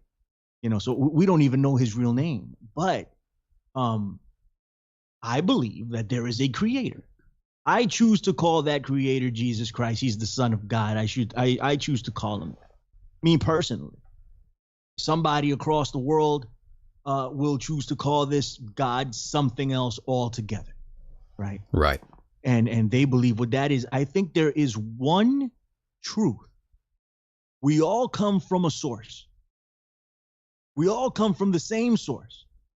We don't know what that source is, but I have faith in that source, right? And I've seen that source open up several doors for me, at least. Hallelujah. Because there's no other way to explain some of the things that's gone on in my life, okay? So, and I understand that there are people out there that just will not believe. They need to see it to believe it. I get it. But there's a lot of things that we're not going to see. But the mystery of this place can't be denied. We're here. We're having an experience on this earth, right? And we don't know how we got here, and we don't know where we're going. So clearly something's up. Or if you believe in the explosion, the Big Bang, and we just showed up here, then I mean that's just as much as I don't know, like a fallacy of believing in a guy in the sky with a beard. It's the same thing. It's just ridiculous. And that's exactly how I view it all. It's ridiculous. So you, what do you think happens when we die? We you don't believe in die. God? We at just all? go away. We cease to exist, just like the time when you didn't exist at one time. Do you remember that part? I don't actually. That's the I only mysterious remember part of myself life. existing. Yes, you go back to the silence of the tomb. There, you go back to the tomb of silence. That's what happens. You go for a little nap. Wayne, I tried. You want to get in here? Yeah, man. You This cease all to relates exist. This all relates back to the mystery of what exactly is consciousness. And as finite human beings, we don't really even understand what consciousness is. Right. So to be able to comprehend what would be incomprehensible to us, the existence of a creator. And I think if you want to know where's God, look around. Right. God's everywhere. I think so. I mean, I think This you can place see God. we Right. Go ahead. I see God in the mirror. That's about the only God I see. There's design inherent in everything Yeah. in this world. Right. And this did not, in my view, this is not something that could have happened by some cosmic this spark absolutely- or yeah. accident. In my view, the only logical explanation for how this place came about and how we came about is we came about as a continuum. Okay. Everything came into existence at once, because evolution on the face of it cannot stand, because it all goes back to the whole argument of which came first, the chicken or the egg. And you could go a step further with that. Well, which came first, the flowers or the bees that pollinate the flowers? And how did these flowers reproduce before then, and how did these bees find something to reproduce with? Evolution as a theory, especially the Darwinian version of it, just doesn't hold water. It's not something that's feasible if you look at it through a lens of logic. So if you're looking at this, and there's that, see, that's the thing. And I know this does not necessarily make the argument so well necessarily, because it's all based on belief systems, like all faith. of it. Everything we know, even your belief in objective science, is a belief system. Especially if you're looking at the Big Bang model of the universe. 20 billion years ago, nothing exploded, and now there's everything. And the nothing started, it was exploding. Everyone's God is so weak, in my opinion. And now there's Yes. rocks, and then the rocks. Yes, fly. very, very, So- very powerful gods you guys worship there. By the way, caller, go ahead. You are live on the air. Hey, Michael, how's it going? How are you? I can't complain. I'm not as angry as you are. Go ahead. Ooh. I'm on the hothead. Go ahead and cry. Go ahead and cry about Jesus. Go ahead. I'm waiting. Oh, God. Let's hear it. Yeah, let's hear it. Go ahead. Yes. No. I'm here to, I don't know. Yeah, go ahead. Come on. Let's hear Jesus. Let's hear Jesus Christ. Go ahead. Oh, Jesus. No. Hit me with the Jesus. Go ahead. Right. Well, let me just point this out. Here we go. Really easily. Yes. Jesus Christ. Yeah, by the way, these are the classic calls, by the way, folks. They call in and they put me over. They're like, yeah, we're friends. We're happy, But then they call in, and they're like, yeah, this piece of shit doesn't believe in God. So here we go. Yes, caller, go ahead. Cry away. I'm listening. No, Michael. Tell me your nonsense. Go ahead. I've talked on with Michael Aquino. I've talked on, rest in peace, and also with Michael Hideous and so on. So you know me more than this. But Jesus Christ was a historical figure. Even Michael Aquino would have agreed with that. So because he thinks so, you should think so. No. Not an argument of authority, just an argument from historical fact. That Jesus Christ I don't know if that is historical more fact. in history, probably more than even about as the same as Julius Caesar. There's as much evidence in historical record for Jesus Christ than there is for Thoth or any of these other mystical sects or anything else. There is an actual historical Christ. Who he is, we do not know. I mean, who knows? But I'm just saying, there is a truth there. You don't know, but there is a truth. Okay. No, I didn't say don't. that. I'm on board. Correct me if I'm wrong, Carl. Yeah, I'm on board. Wayne, I don't think there's really historical proof for Jesus. Well, I mean, what do we got? Josephus, and we can't even prove that, to be honest. Like, what do we have that says there's historical proof for a physical living Jesus Christ? This is Septuagint, which is the anybody that's looked at this fact, pretty much agrees that if anything was correct, if any historical document is to be taken for granted, then Jesus Christ and the records kept by not just Josephus, but the translations carried out by the Coptic Egyptians even, and so on and so forth. It's just, you have to really turn a blind eye to see that Jesus Christ wasn't a historical figure. Even Satanists, who I love and I know, agree that historically Jesus Christ actually existed. Now, what happened after that is up to interpretation, is what I'm saying. It's not up to the truth. It's up to interpretation. So anyway, I'm just trying to put some perspective out there that there is a historical basis for these beliefs. Now, I don't believe that all Christians are good. Far from it. I don't believe that. I think they're all a lot of them are con men. Same thing with all the Abrahamic religions and religions in general. But I think there is a historical basis for that reality. Right on. Okay. I mean, thank you Right on. for bringing that in. I mean, from what I know, and I'm open to learning whatever it is you got, and whatever it is people want to offer up as proof. I'd love to see it. I have faith, because I just believe that to be the case, right? But I don't know if there's any physical evidence towards it. We still haven't found the Solomon's Temple. It's not a thing. The Wailing Wall is something completely different. I think there's some evidence that it was a war camp. It was a base for some warriors at some point. I forget exactly what it was, but it's not what we think it is now. So I mean, a lot of this stuff may mean something else. It may be like a code, like or a parable or something. There's stories to prove, or not to prove, stories to teach something. At the end of the day, while some of it may be actual truth that it happened. I mean, a lot of it is still, we don't know that, and that's where faith comes in my opinion. Wayne, what do you think, brother? Well, I think if you want to be honest about it, the only things that we could know are the things that we've personally observed. Okay. Right. So, that being the case, I mean, we could say, okay, yeah, I'm aware that there are like these historical records that do record the existence of Jesus Christ in the past. And a lot of these are secular records of this personage existing and walking the earth. Okay.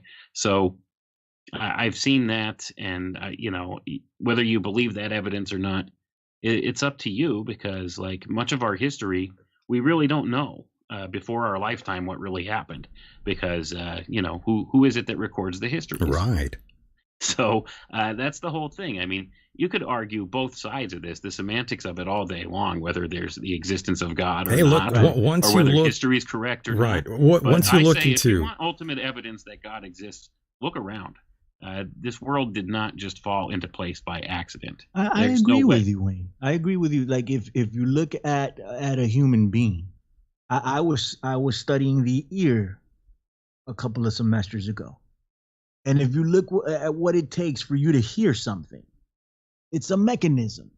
That does not happen by accident. That's like saying this computer was just built by accident, the one that I have in front of me right now, or that car outside just came out of nowhere. Somebody built that. That didn't just happen. And if you look at the human body and how it's built and how it's designed, or just the body of any of these animals out there, there is intelligent that's the classic watchmaker argument that you hear so often. Yes, that there has to be a watchmaker. There's got to be someone. Yes, right. I hear you. I mean, we can say that it's been used over and over again, but does it make sense? It makes perfect sense, right? Like so. No, it doesn't, because the human body would not sustain cancer if that were the case. We would not die if that were the case. We would not have illnesses if that were the case. The human body is imperfect. I'm sorry. If what were the case? Go ahead, caller. Oh, I'm sorry. If it were the case that the human body were aimed at perfection, we would not have cancer, would we not? I mean, that's a question to you. No, I look at it a little bit differently, right? And I don't know if it was aimed at perfection. I said it was created, but if it was created by God, right, and it would have been perfect if we followed whatever it is we needed to follow here on Earth. We've clearly there's a thing called free will, right, that I subscribe to. People do what they do, and because so I'm God not, doesn't help you though. I thought he did.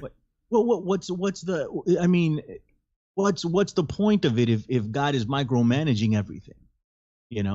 Like really, what's the point of it? Like it's like playing a video game on easy. Like Vietnam, yeah. Right, like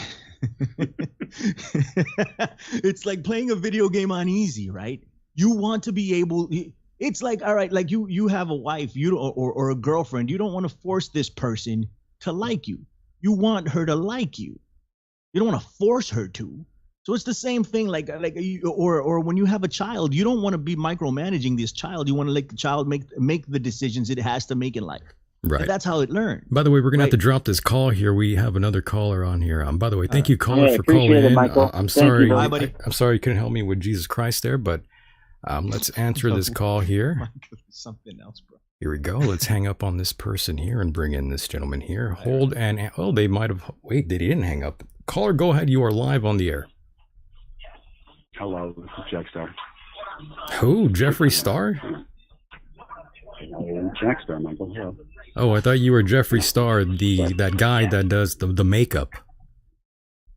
Did you actually think that? Well, yeah, that's what I'm saying. Yeah, I really did think that. Yeah. So what happened? What do you got for us tonight? Go ahead. I just find myself sitting at home with a few things going on, and just figured I'd call you. Get to the point. Come on. Hurry up. Well, you're actually more pleasant to speak to than one Mr. Wrap it up. What do you call it? Let's go. You got a question here? Mark. Sure, I'll do that. Go ahead. A question? Yes, sir. No. Do you know him well? I know this well, and that's the sound of me hanging up on him. Yes, let's continue forward here. I apologize for wasting your time there, Wayne, with that useless caller there. I see how you apologize to Wayne, but you don't apologize to me. Well, I mean, you're kind of used to my antics. He's not. He doesn't know what to expect from me. He's just thinking this guy's insane. But yes, I have to be polite here to Wayne. He is the guest. We do like Wayne a lot, and it's terrible that the caller, that I had hung up on him there. I did want to ask him about the afterlife. I know you guys talked about the afterlife for a moment here, but I was going to ask the caller, assuming that there is life after death, and assuming, reincarnation is not true, then, what do we actually do on the other side? Eternity is such a long time. So, what do we do after that? Shit's got to get boring after you jump in later. Shit's got to get boring, after you die. What are you going to be doing? Wayne, you want to get in? Yeah, man. I mean, that's the ultimate question, isn't it? I mean, yes. What comes after this life? What's next? And I don't think anybody really knows the true answer to that. I mean, that's the whole thing. A lot of what we've been told is based upon, secondhand information. So, like I said, you can't really objectively know something unless it's within your purview, like you've experienced it yourself. Exactly. Yes. So, I mean, a lot of things are subjective in this world. You're proving my point for me, Wayne. That's kind of how the Bible was constructed. Stories passed on. You never know. It's like a telephone game. Life. See, that's the mystery. That's the grand mystery of life. That's the beauty of life. Right. It's subjective. It's different for every person. It's experiential. And in my view, I think we're all a small fractal of what God is. Okay, we're just a micro piece of this universal one, so to say, if you want to look at it that way. We all experience different things, and we experience life in different ways. And, we do this as a small fraction of the Spirit of God. Our spirit is, this divine spark that we have as a human being is just a small ember of that creator. So, that's my view. We're experiencing these things. And it's an individual type thing, but at the end of it all, I mean, who knows what's really what happens after life? That's the great mystery. Life is a mystery. It's also the beauty. It's the beauty of what it is to live life. Everybody loves a mystery. It would be really boring if we knew all the answers, wouldn't it? Exactly. I It's like agree. playing a video game on easy. I like to say that often because With the people cheat play video codes. games on easy, and I just don't get it. Yeah, But are we proving your point? I don't know if we're proving your point. I think so. If your point is that God doesn't exist, The I don't point think we're that proving no that one point. knows, and the fact that you can't yeah, actively that- demonstrate that there is a God is the point I'm making. The fact that everyone That's says fine. God is And I so think strong any and almighty. reasonable person that believes in God will tell you that. That's faith. I can't prove it to you. But you can't prove to me that there isn't a God either. I could. So that's why we're on the same spot here. It reminds me of an episode of The Twilight Zone. I'm a big fan, right? And it was I think it was a bagpiper, there was a soldier, there was a ballerina, a clown, and they were all in this area, and they didn't know how they got there. They didn't know where they came from. They were just there. And most of the characters in this area didn't give a damn. They were fine. Just went along life doing whatever they were doing. They didn't care if they didn't know where they came from. They didn't care where they were going. They were just there and they were being, right? But there was one that was like, wait a minute, how did we get here? I don't even remember how I came to be. How did we get here? And what's that? Like there was a light, a giant light coming up from a top. And she's like, what is that? And why is that there? And what happens to us if we can get out of here? You know, and that's a good representation for people like us, right? We sit there and we're like, why? You know, all the time, what the hell is going on? How did we get here? Where are we going when we die? And this guy, this one, I think it was the soldier, he got everybody together and he got to stand on top of them in order to make it to the top of this thing. And when he finally got there, he fell over and he was a toy of the Goodwill. So they were all in a Goodwill box, you know, and it was Christmas time, and he fell out and he was just a toy. And then they put him back in and he came back to life when he was back in there. But who knows what the hell we are? Or let's look at it in this case, right? With all the virtual reality things that are going on, if you go back and look at a movie like Ready Player One or Inception, things like this, Ready Player One, we're creating other universes. We're creating other realities right now. And we run the risk of living our lives in that reality because we don't want to face this one. So we're going further and further in. And people are going to live in these realities permanently, and they're going to forget, you know, where they came from, you know, and all of this other stuff. And then they're going to be like, what? How did that happen? Right? So it could be the same thing right now. We could be in some type of video game. This could be some type of a holographic universe. You know, it could legit be that, to the point where science is actually taking a look at it now, mainstream science. And looking at the possibilities that maybe this is a hologram, or maybe this is some type of simulation. All of these are possible. Yeah, that's what Elon Musk was talking about recently. If evolution is a thing, it came from the creator. If the holographic universe is a thing, it came from a creator. If there's what is it, you name it, anything came from something that created it, because these things just don't happen. It's a simulation. Something has to be simulated here. If it's a simulation, somebody's creating that simulation, something. And that's the creator. That is whom I call God, is that thing. And I think there's a lot of evidence to point in the direction that there is intelligent design behind the human body and behind all of the creatures on planet Earth and the environment that we live in, right? And you talk about cancer. I think it was the caller that was talking about cancer. I'm like, we did that, you know, like we went off and started eating stuff we weren't supposed to eat and living however we're not supposed to live. And that's where all these things come from, you know. But like Wayne said earlier, this creation is a beautiful one. The experience is a gorgeous one. Whether it be good or bad, we learn from these experiences, right? We learn from the bad because we learn from the feelings that we get in that bad, and we learn from the experiences, right?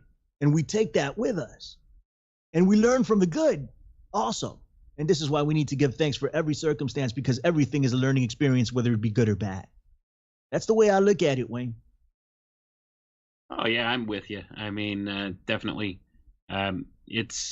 life is an experience for sure, and we do need to learn from these experiences, and we need to just enjoy what we can.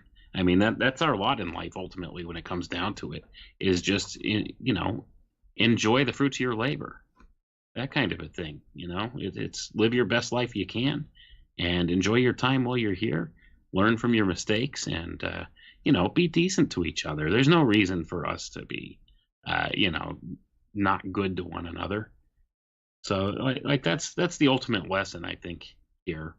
And life is a beautiful thing. It's a beautiful place we live in. If you just take the time to observe nature and look around at the beauty that is here and how all this came together, it's the grand mystery. And that's the beauty of life right there. So, enjoy your life, hug your loved ones, enjoy your time with them, because time's a fleeting thing, and we only have so much of it. Right. And, I always say this, we're a species with amnesia. We have no idea where we came from, and we're trying to find our way back. Right. That's and we don't know where we're going either. So no, we don't. Here we are in this rudderless ship sailing adrift. That's because there are no gods nor managers. And believing in God is rational, in my opinion. But that did sound good. I fully believe what you both sincerely believe and respect and understand. I think that's a swell thing. Nothing wrong with that. I'm not anti-religious, by the way. I'm a bit of an atheist. I'm a nihilist, and it took me a long time to sort of understand that throughout life. But yeah, to be honest with you, I'm an open-minded atheist. I had to ask you these questions, in a very tough, rugged way to get you guys to open up and talk more. And that's good. It opens up a good dialogue between all of us here. But I still firmly believe what I do, and you two still believe what you do, and that is perfectly fine. That's the way life usually is. But again, I must say this. Life is what you make of it. If you waste your time dealing with things that don't really matter in life, later on you figure that out, that you wasted all this time dealing with nonsense. You missed the big picture. I think that's what Wayne was ultimately trying. Well, he was saying that basically.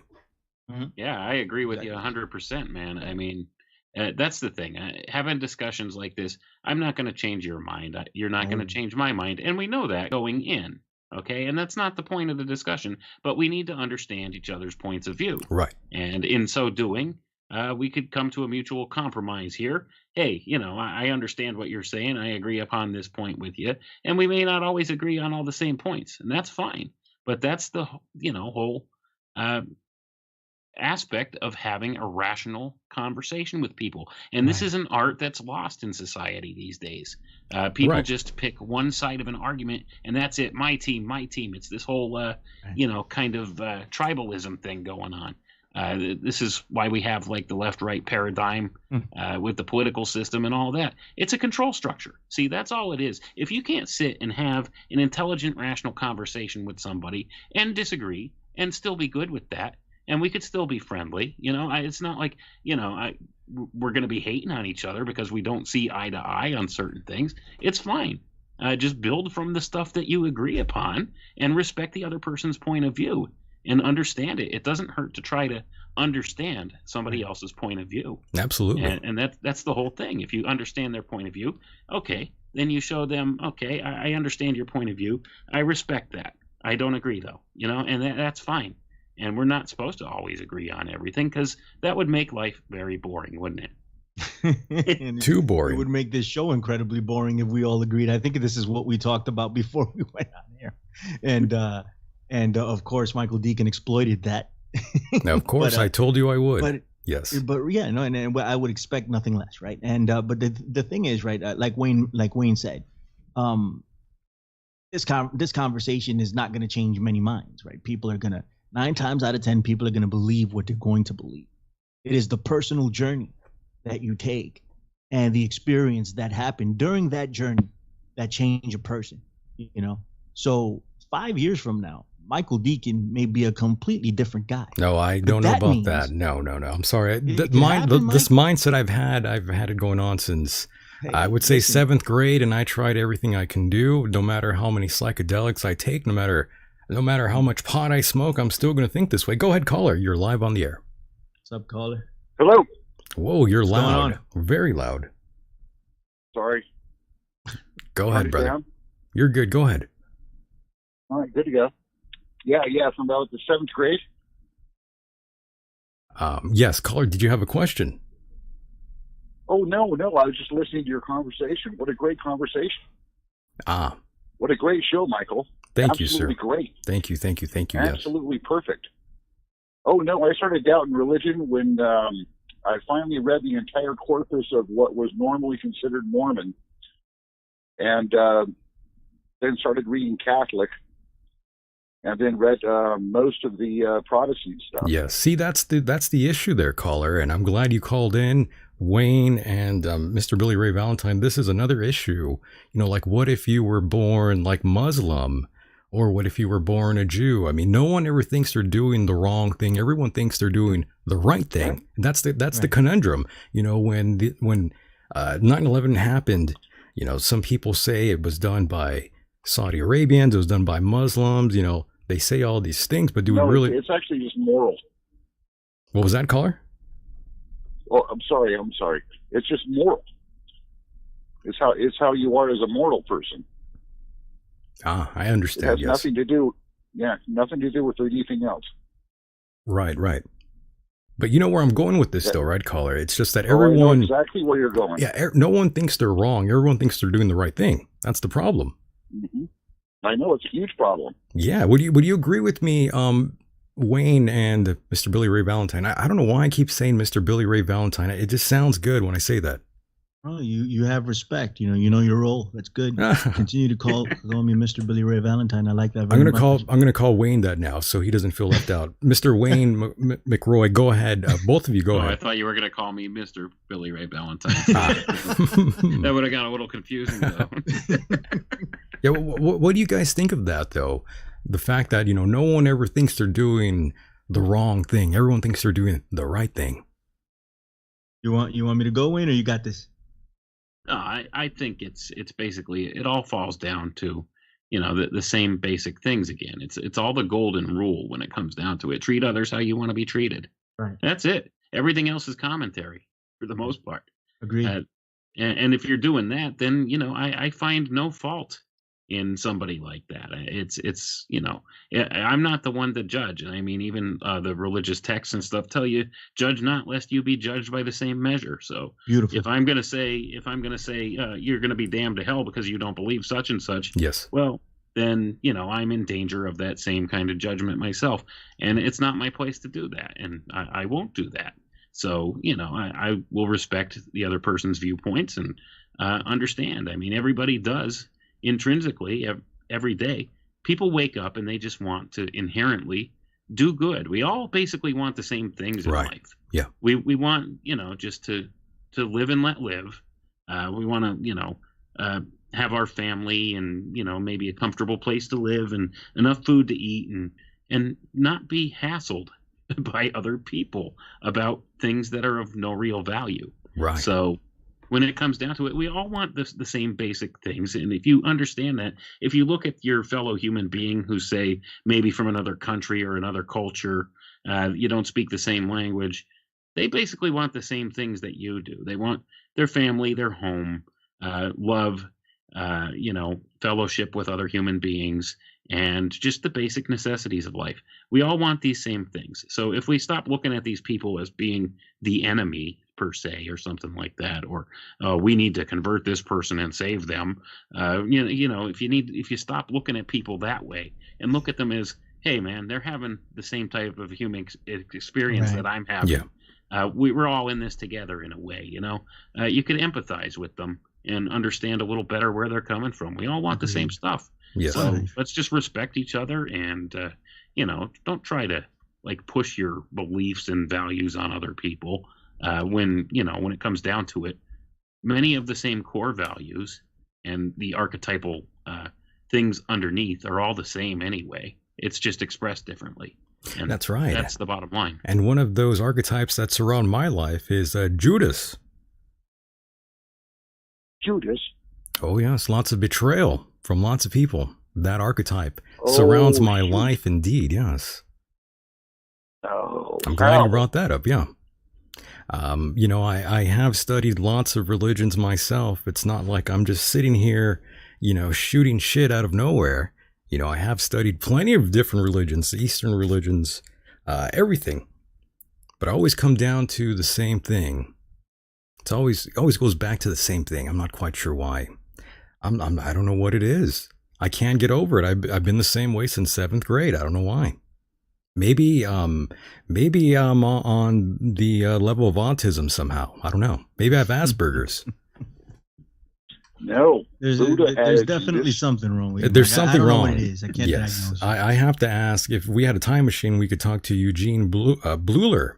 He did coin the term autistic, to describe the traits of schizophrenia back in 1920. But that's a whole nother story there. Yes. I think Wayne is right. Who am I to judge who's going to go to hell, or if there even is a hell? Right? I don't subscribe to a hell. The way the conventional hell is portrayed, I don't subscribe to it. And I don't subscribe to you're going to hell if you're not a Christian. Right. If you're a Buddhist or if you're a Muslim. I don't subscribe to it.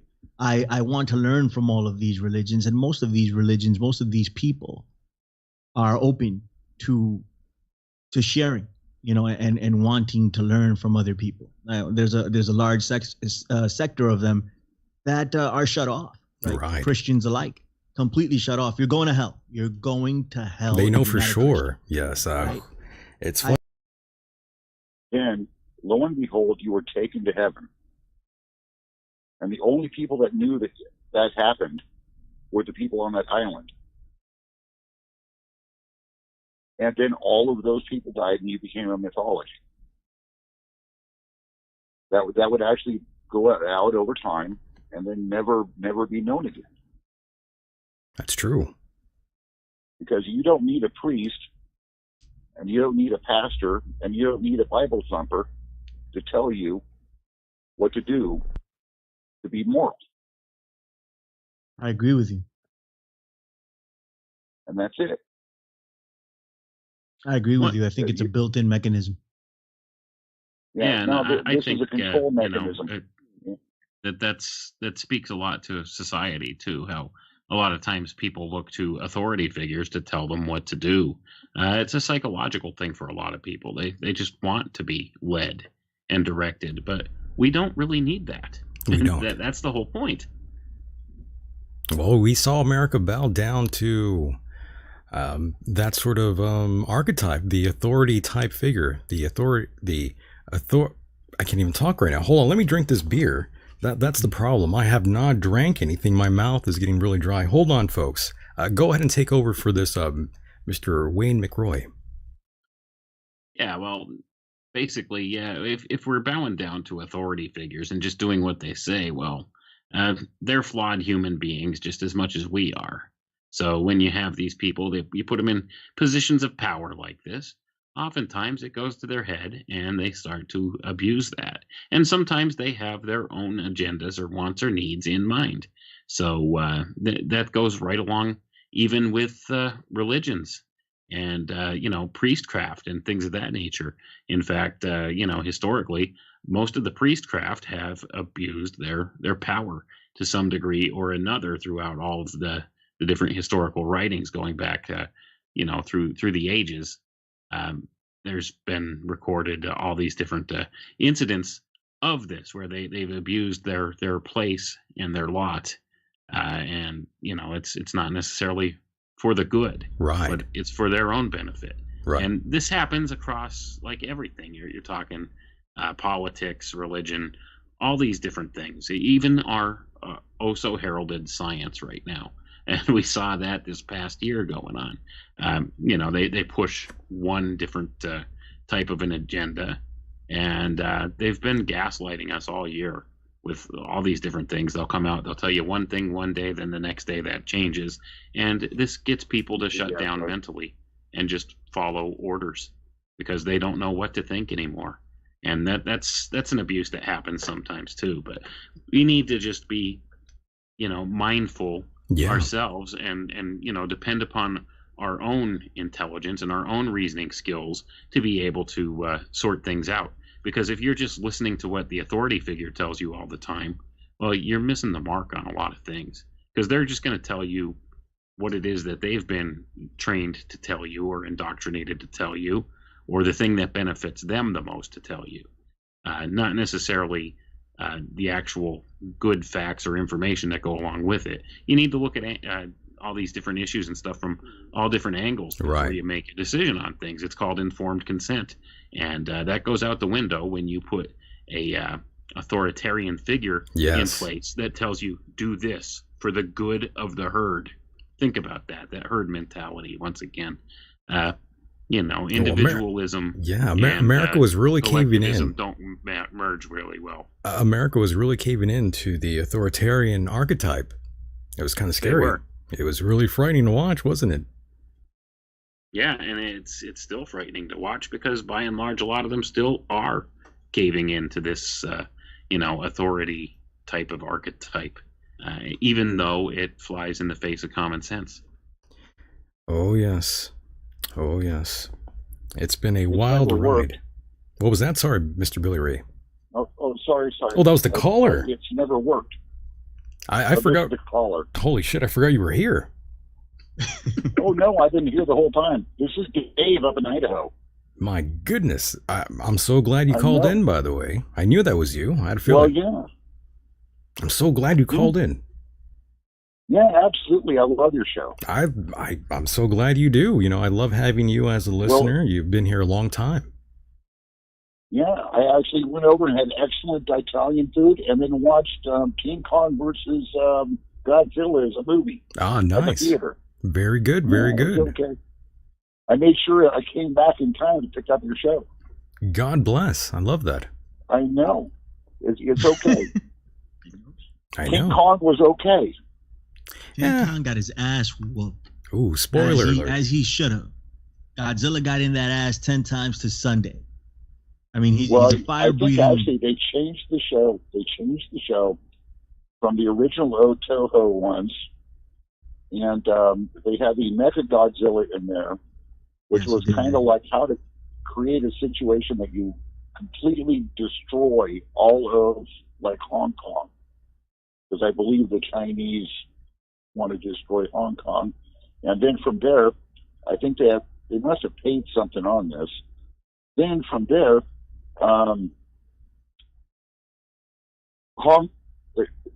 they always have somehow some type of disabled child there.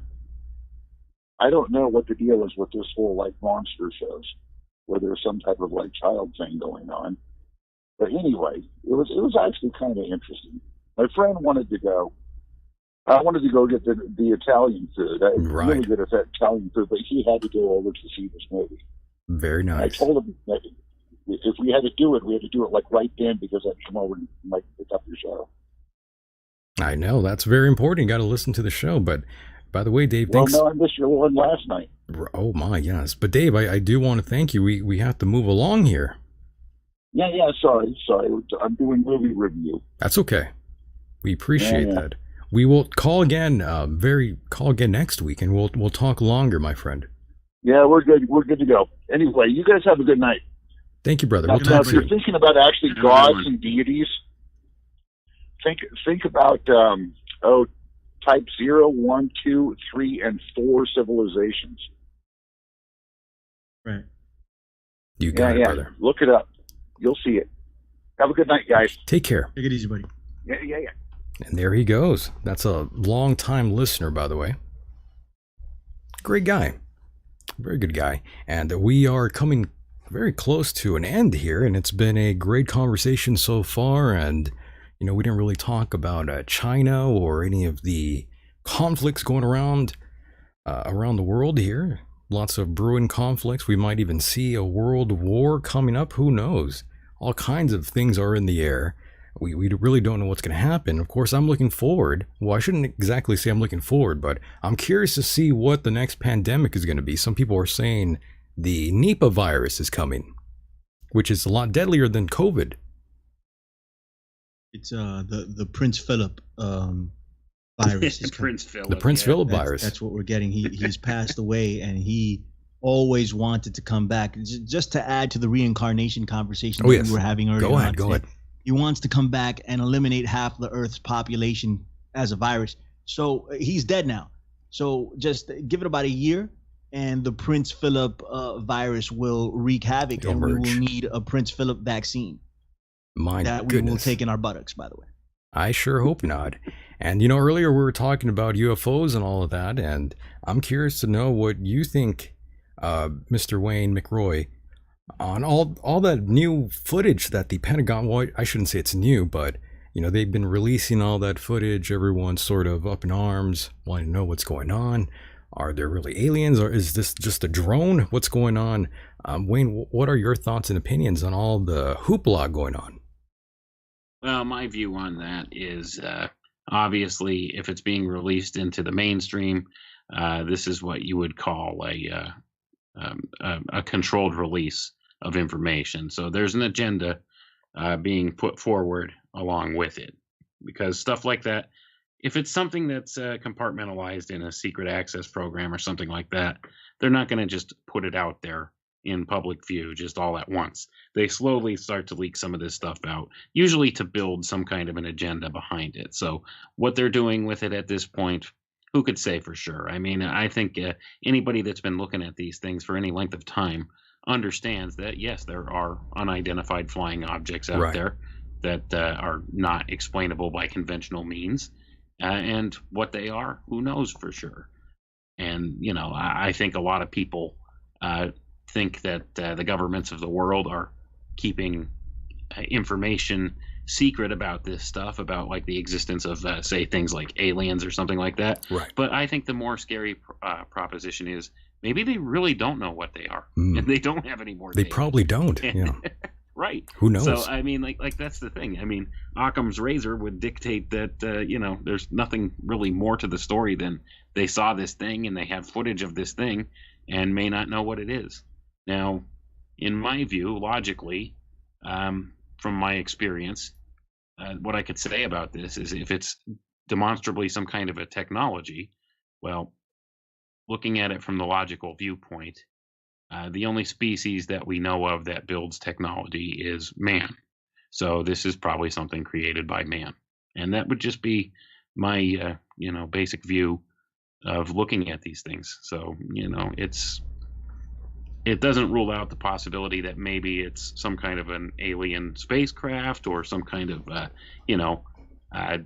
different technology from a different civilization somewhere. But logically, the most reasonable thing to the conclusion to come to with that is it's something man-made. Now, who the people are that made it, that's another question altogether. I agree. And Billy Ray, what's your thoughts and opinions on what we are seeing in the skies? Are these drones, or do you think these are something that could be from, let's say, another dimension? I think it's more than likely something that's originated on Earth, and it's being exploited by the mainstream media at this point in order to prime people's consciousness for something else that's coming down the road.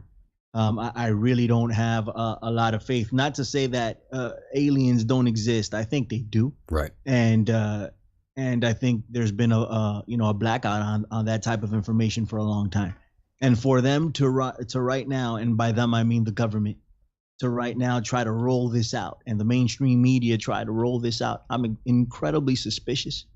I have to see it to believe it, and after I see it, I probably still won't believe it. You won't believe it, because Tupac is performing at festivals, and he's been dead for years. So what's to say that they won't freaking create some type of hologram and tell me it's a freaking alien? I just don't believe it. I don't believe anything that's coming from the mainstream. And Elon Musk is trying to get people to go to Mars, right? 1 million people. We covered this on America Unplugged also. He's trying to get people to go to Mars, right? Wow. We're gonna go up there and we're not gonna find a damn thing up there either, right? Because a lot of these things are probably, if there is life on Mars, or like a David Bowie song, or if there's life on the moon or anything like that, it's probably beyond the perception of a human being, and we won't be able to see these things. We're looking for life on these planets the way we have it on Earth, and that's very narrow, and that's narrowing it down pretty much. We don't know what life is like on Mars, and we don't know if we're able to perceive it. Is it on a different channel, right? On a different radio station, you have to move the knob or go to a different website, right, in order to perceive whatever's there. So I'm not 100% on this. I don't trust it as far as I can throw it, and I can't throw it very far. So I'm not with it. I'm telling you, I'm gonna have to see it to believe it, and I probably still won't believe it. Fair enough. Understood. And Wayne and Mr. Billy Ray Valentine, and, well, I should say Mr. Wayne McRoy and Mr. Billy Ray Valentine, it's been an honor and pleasure to have you both here on the program. And of course, I want to leave both of you with the final word. And let's start with you, Wayne.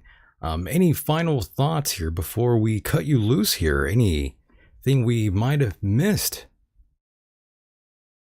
Nah, man, it's just, the basic bottom line is be decent to your neighbor, like be decent to one another, and be tolerant of one another, be respectful of one another.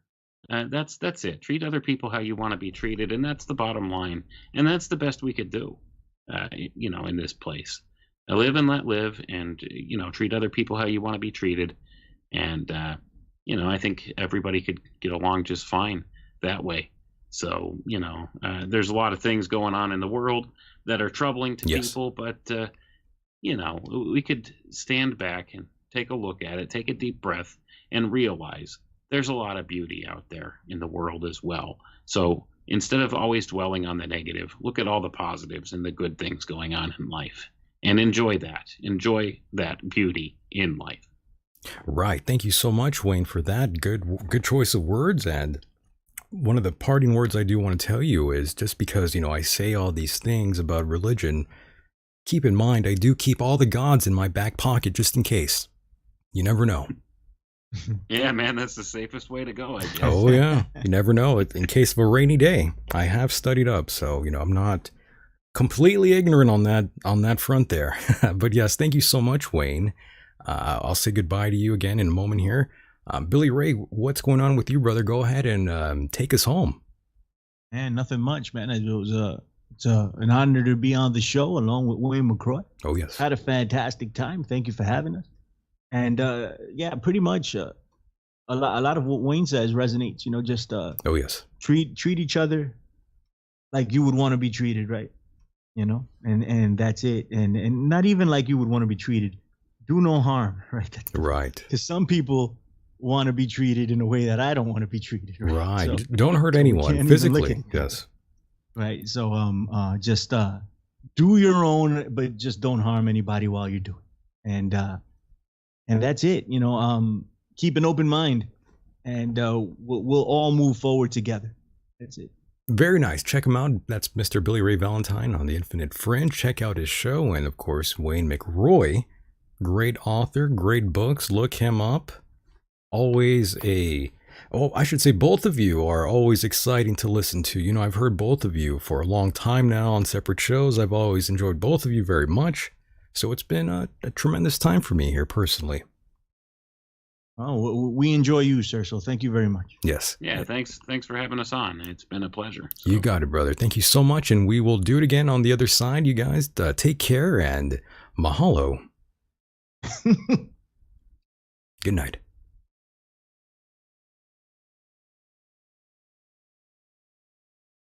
And there they go, boys and girls. That was Wayne McRoy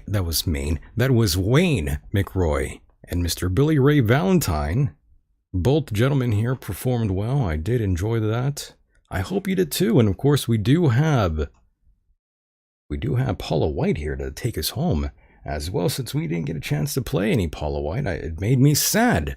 But don't worry, we have her here. And strike and strike and strike and strike and strike and strike and strike until you have victory. For every enemy that is aligned against you, let there be that we would strike the ground, for you will give us victory, God. I hear a sound of abundance of rain. I hear a sound of victory. I hear a sound of shouting and singing. I hear a sound of victory. I hear a sound of an abundance of rain. I hear a sound of victory. I hear a sound of an abundance of rain. I hear a sound of victory. The Lord says it is done. The Lord says it is done. The Lord says it is done. For I hear victory, victory, victory, victory in the corridors of heaven. In the corridors of heaven, victory, victory, victory, victory, victory, victory, victory. For angels are being released right now. Angels are being dispatched right now. Hamanda aka ata raka teda baka sanda ata ambo osa tata rite eke banda ata rike didi ashata. For angels have even been dispatched from Africa right now. Africa right now. Africa right now. From Africa right now. They're coming here. They're coming here. In the name of Jesus. From South America. They're coming here. They're coming here. They're coming here. Oh my They're God. coming here. From Africa. Hold on, let me stop this clip here. Let me stop Paula White. Go ahead, caller. I did not know you were calling. You interrupted Paula White. Well, I'm sorry. Sorry, just calling. I was trying to catch you at the end of the show. Oh, yes. We're live? We're live, yeah. Oh, my goodness. Oh, my God. Okay. Go ahead. Yes. Well, everyone was talking about Jesus and God. I'm the end of days prophet. I'm also on Twitter. Oh, that's you. Okay. So, yes, this is me. Thank you for calling. Yes, man, I love your show. I was, usually during my day, I'm always busy doing something. I hear you. Putting something away, and it's like I was in the shower, man, and everybody was on your show, and so I was just listening while just trying to get myself ready to start drinking some beers. Nice. Yeah, well, I apologize. We had to go down to Bible school for a while. It's okay. No, please. We had to talk about the Lord. Go that route. It's all right. We like the Lord here, by the way. We don't hate Jesus at all. We like Jesus. We're down with Jesus Christ here. Oh no, yes. I'm 47 years old. As a young kid, I partied around a lot of people around, especially up in Utah, kind of like. So I understand how people from different backgrounds and what they learn, and at first I wasn't digging it, but as I started growing up and understanding that people have you have your own ways of thinking, and that's right. I mean, I really don't hate on people like that. But then again, I don't shun you away or look down at people like that. I just go on about my business. Right. Just do my thing. But yeah, the whole thing with faith, it's a lot. It's a lot. But I think I'd rather talk off the air so we can kind of. I think you would understand. You're not. I have friends like you, man. So sure and they're you. and they're entitled to their opinions as well. So, but nothing of forcing anyone's beliefs. Are you trying to convert me here, sir? Is that what you're doing? Is this some sort of? No. Are you trying to take me to the Lord? No, that's totally on you. I mean, I don't. There's no way to force Jesus on anyone to where, because you can't. There's no way to do such a thing. I can't force somebody to believe in Jesus. I can only go ahead and state what I believe in and just move forward. And, Jesus has a place for me, a life of sin and infamy. Well, you got to learn, right? I mean, you can't end up doing the same thing all the time. You have to kind of pick yourself up and keep moving forward. But yeah, that's all I wanted to say. He's doing a good job, man. I heard yesterday. I think my days are like I'm always trying to catch up with the YouTube live streams, and it can take a lot from me in my day. It's pretty wild, yeah. Like, it's pretty draining. Oh yeah. Yes. It's starting from like March 2020 because I wasn't really like paying attention to a lot of people out there until things got really serious with this lockdown, the virus, the whole vaccine thing. Yes, sir. And so yeah, a little more seriousness now, but not trying to overdo it with people to be frustrated with Jesus or the whole concept of it and things like that. Well, it sure is fun though. I mean, it gets all of you rowdy once they start talking about Jesus Christ. Look how live everyone became once they started throwing Jesus around. Yeah. Because you do have people out there that they have their own way of like thinking about Jesus. They have their own security blanket. Yes, I know. Yeah. Right. I've been around a lot of people, naysayers, and I hear what they say, and you just got to let it go, man, and really can't, hold it against them. I mean, I'm not trying to look down at people at all. But, you're doing a fine job, Michael, and I know your co-host is Mike, so he's a funny guy, too. So he's a good guy. Yeah, he's a good guy. Yeah. That's what I wanted to say, man. I don't know, I'm running out of things to say, but that's okay. Just keep up the great work, man. Oh, and another thing too, as far as like, because if people believe in Jesus, like if you, seriously about that, it's based on reading and trying to get through the Bible or like whatever. Well, I mean, for the Bible, it's defending Jesus and also, explaining what he did and for. But it's through the King James Version, it's very hard to get through those words. I mean, a lot of people don't like reading the King James Version, but years back, well, as a young kid, I was always reading. I'm Mormon, and I'm starting to see what people think about Mormonism from the outside. Are you wearing special underwear right now? No special underwear. No special underwear.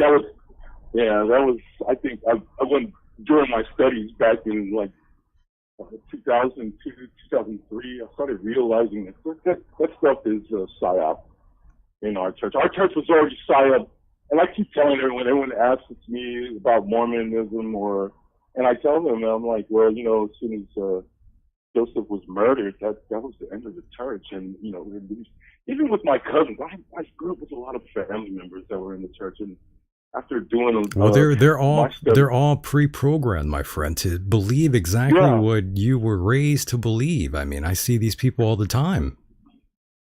Yeah, I think I get them. They come to my house a lot, man. The missionaries, and I'm cool with the missionaries. I mean, there's nothing wrong with it, but I know that they have orders from someone else that's in the church, and they know that I do a lot of studying and reading. And so, let's put it this way, caller. The last time 2 Mormons showed up to my house, they stopped following Mormonism altogether. Yeah, I saw that movie. Man, well, I heard about that story. It was it's funny, not a lot of people can hold that foundation of just basic belief in Jesus. It's very hard to explain here from me to you on this. No, I agree. And we'll talk off air. Don't worry. I have your number saved. I'll give you a call. We'll talk and, I'll explain myself better to you. Don't worry. But yes, once you figure out how like the Bible was constructed, you sort of realize, there's some big gaps here of inconsistencies. You swim in a sea of inconsistencies once you figure out how it was sort of put together. I mean, if you ever played the telephone game when you were a little kid, that's kind of how the Bible was kind of put together. You kind of realize once stories pass to person, you end up realizing that, The story's bullshit. Yeah. Someone added their own 2 cents to the story. Yes. That's kind of how the Bible came together. Yeah. Yeah. There's some things in the Bible that it's a long jump. But look, we're not here to debate that right now. You know, people can choose whatever they want to believe. Yeah. You know, there is the lack of discernment, though. We'll just leave it at that. That's for sure. Yes. Yeah, for sure. Yeah, a lot of things that are out of place. Oh yes. But anyways, I do have your number. Don't worry, I will give you a call, my friend, and we'll talk it up. That, Michael. Sorry, I keep saying Mike because you're co-host. Yes, it's okay. Cool. All good. All right, yeah, brother. give me a call, brother, man. On anything, man. You got it. I'll try to see if I can, the best way I can try to answer it. You got it, brother. Thank you so much for calling in.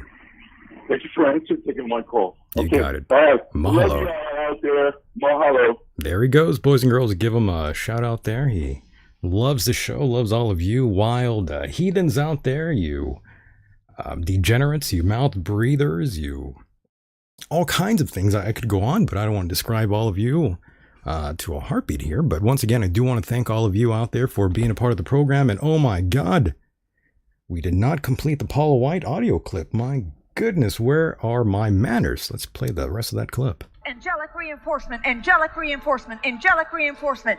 Pika hata anda ata, ora bata rata anda eka manda rasata. For I hear the sound of victory. I hear the sound of victory. I hear the sound of victory. I hear the sound of victory. I hear the sound of victory. I hear the sound of victory. I hear the sound of victory. I hear the sound of victory. I hear the sound of victory. My God, we hear the sound of victory, no doubt. Give her a round of applause. That was Miss Paula White. I do want to thank all of you out there for being a part of the program as well. I see Vic Grimes. I see Dave Paxton. I see Dublin. I see Cussy the Clown. Susan, Dr. Strange Love. I see all of you out there. Stephen, Brandon. That's Brandon Young. Who else do we have here? Rock Girl. I'm not sure if she's still around, but once again, I do want to thank all of you for hanging out with me here tonight. It's been a good one, but I'm looking at that time. And yes, time is not on our sides here, folks. You have to seize the moment every second of every day before it's all gone. Climb what you can before it's all gone. That's one of the most important messages you should take away here. But yes, thank you so much. Adios to you too, Stephen. It's been an honor and pleasure to sit here and entertain all of you out there. And remember, if you want to hear a replay of the show on the road, take the podcast rendition of this program with you. Just search Michael Decon, and yeah, you'll find gold.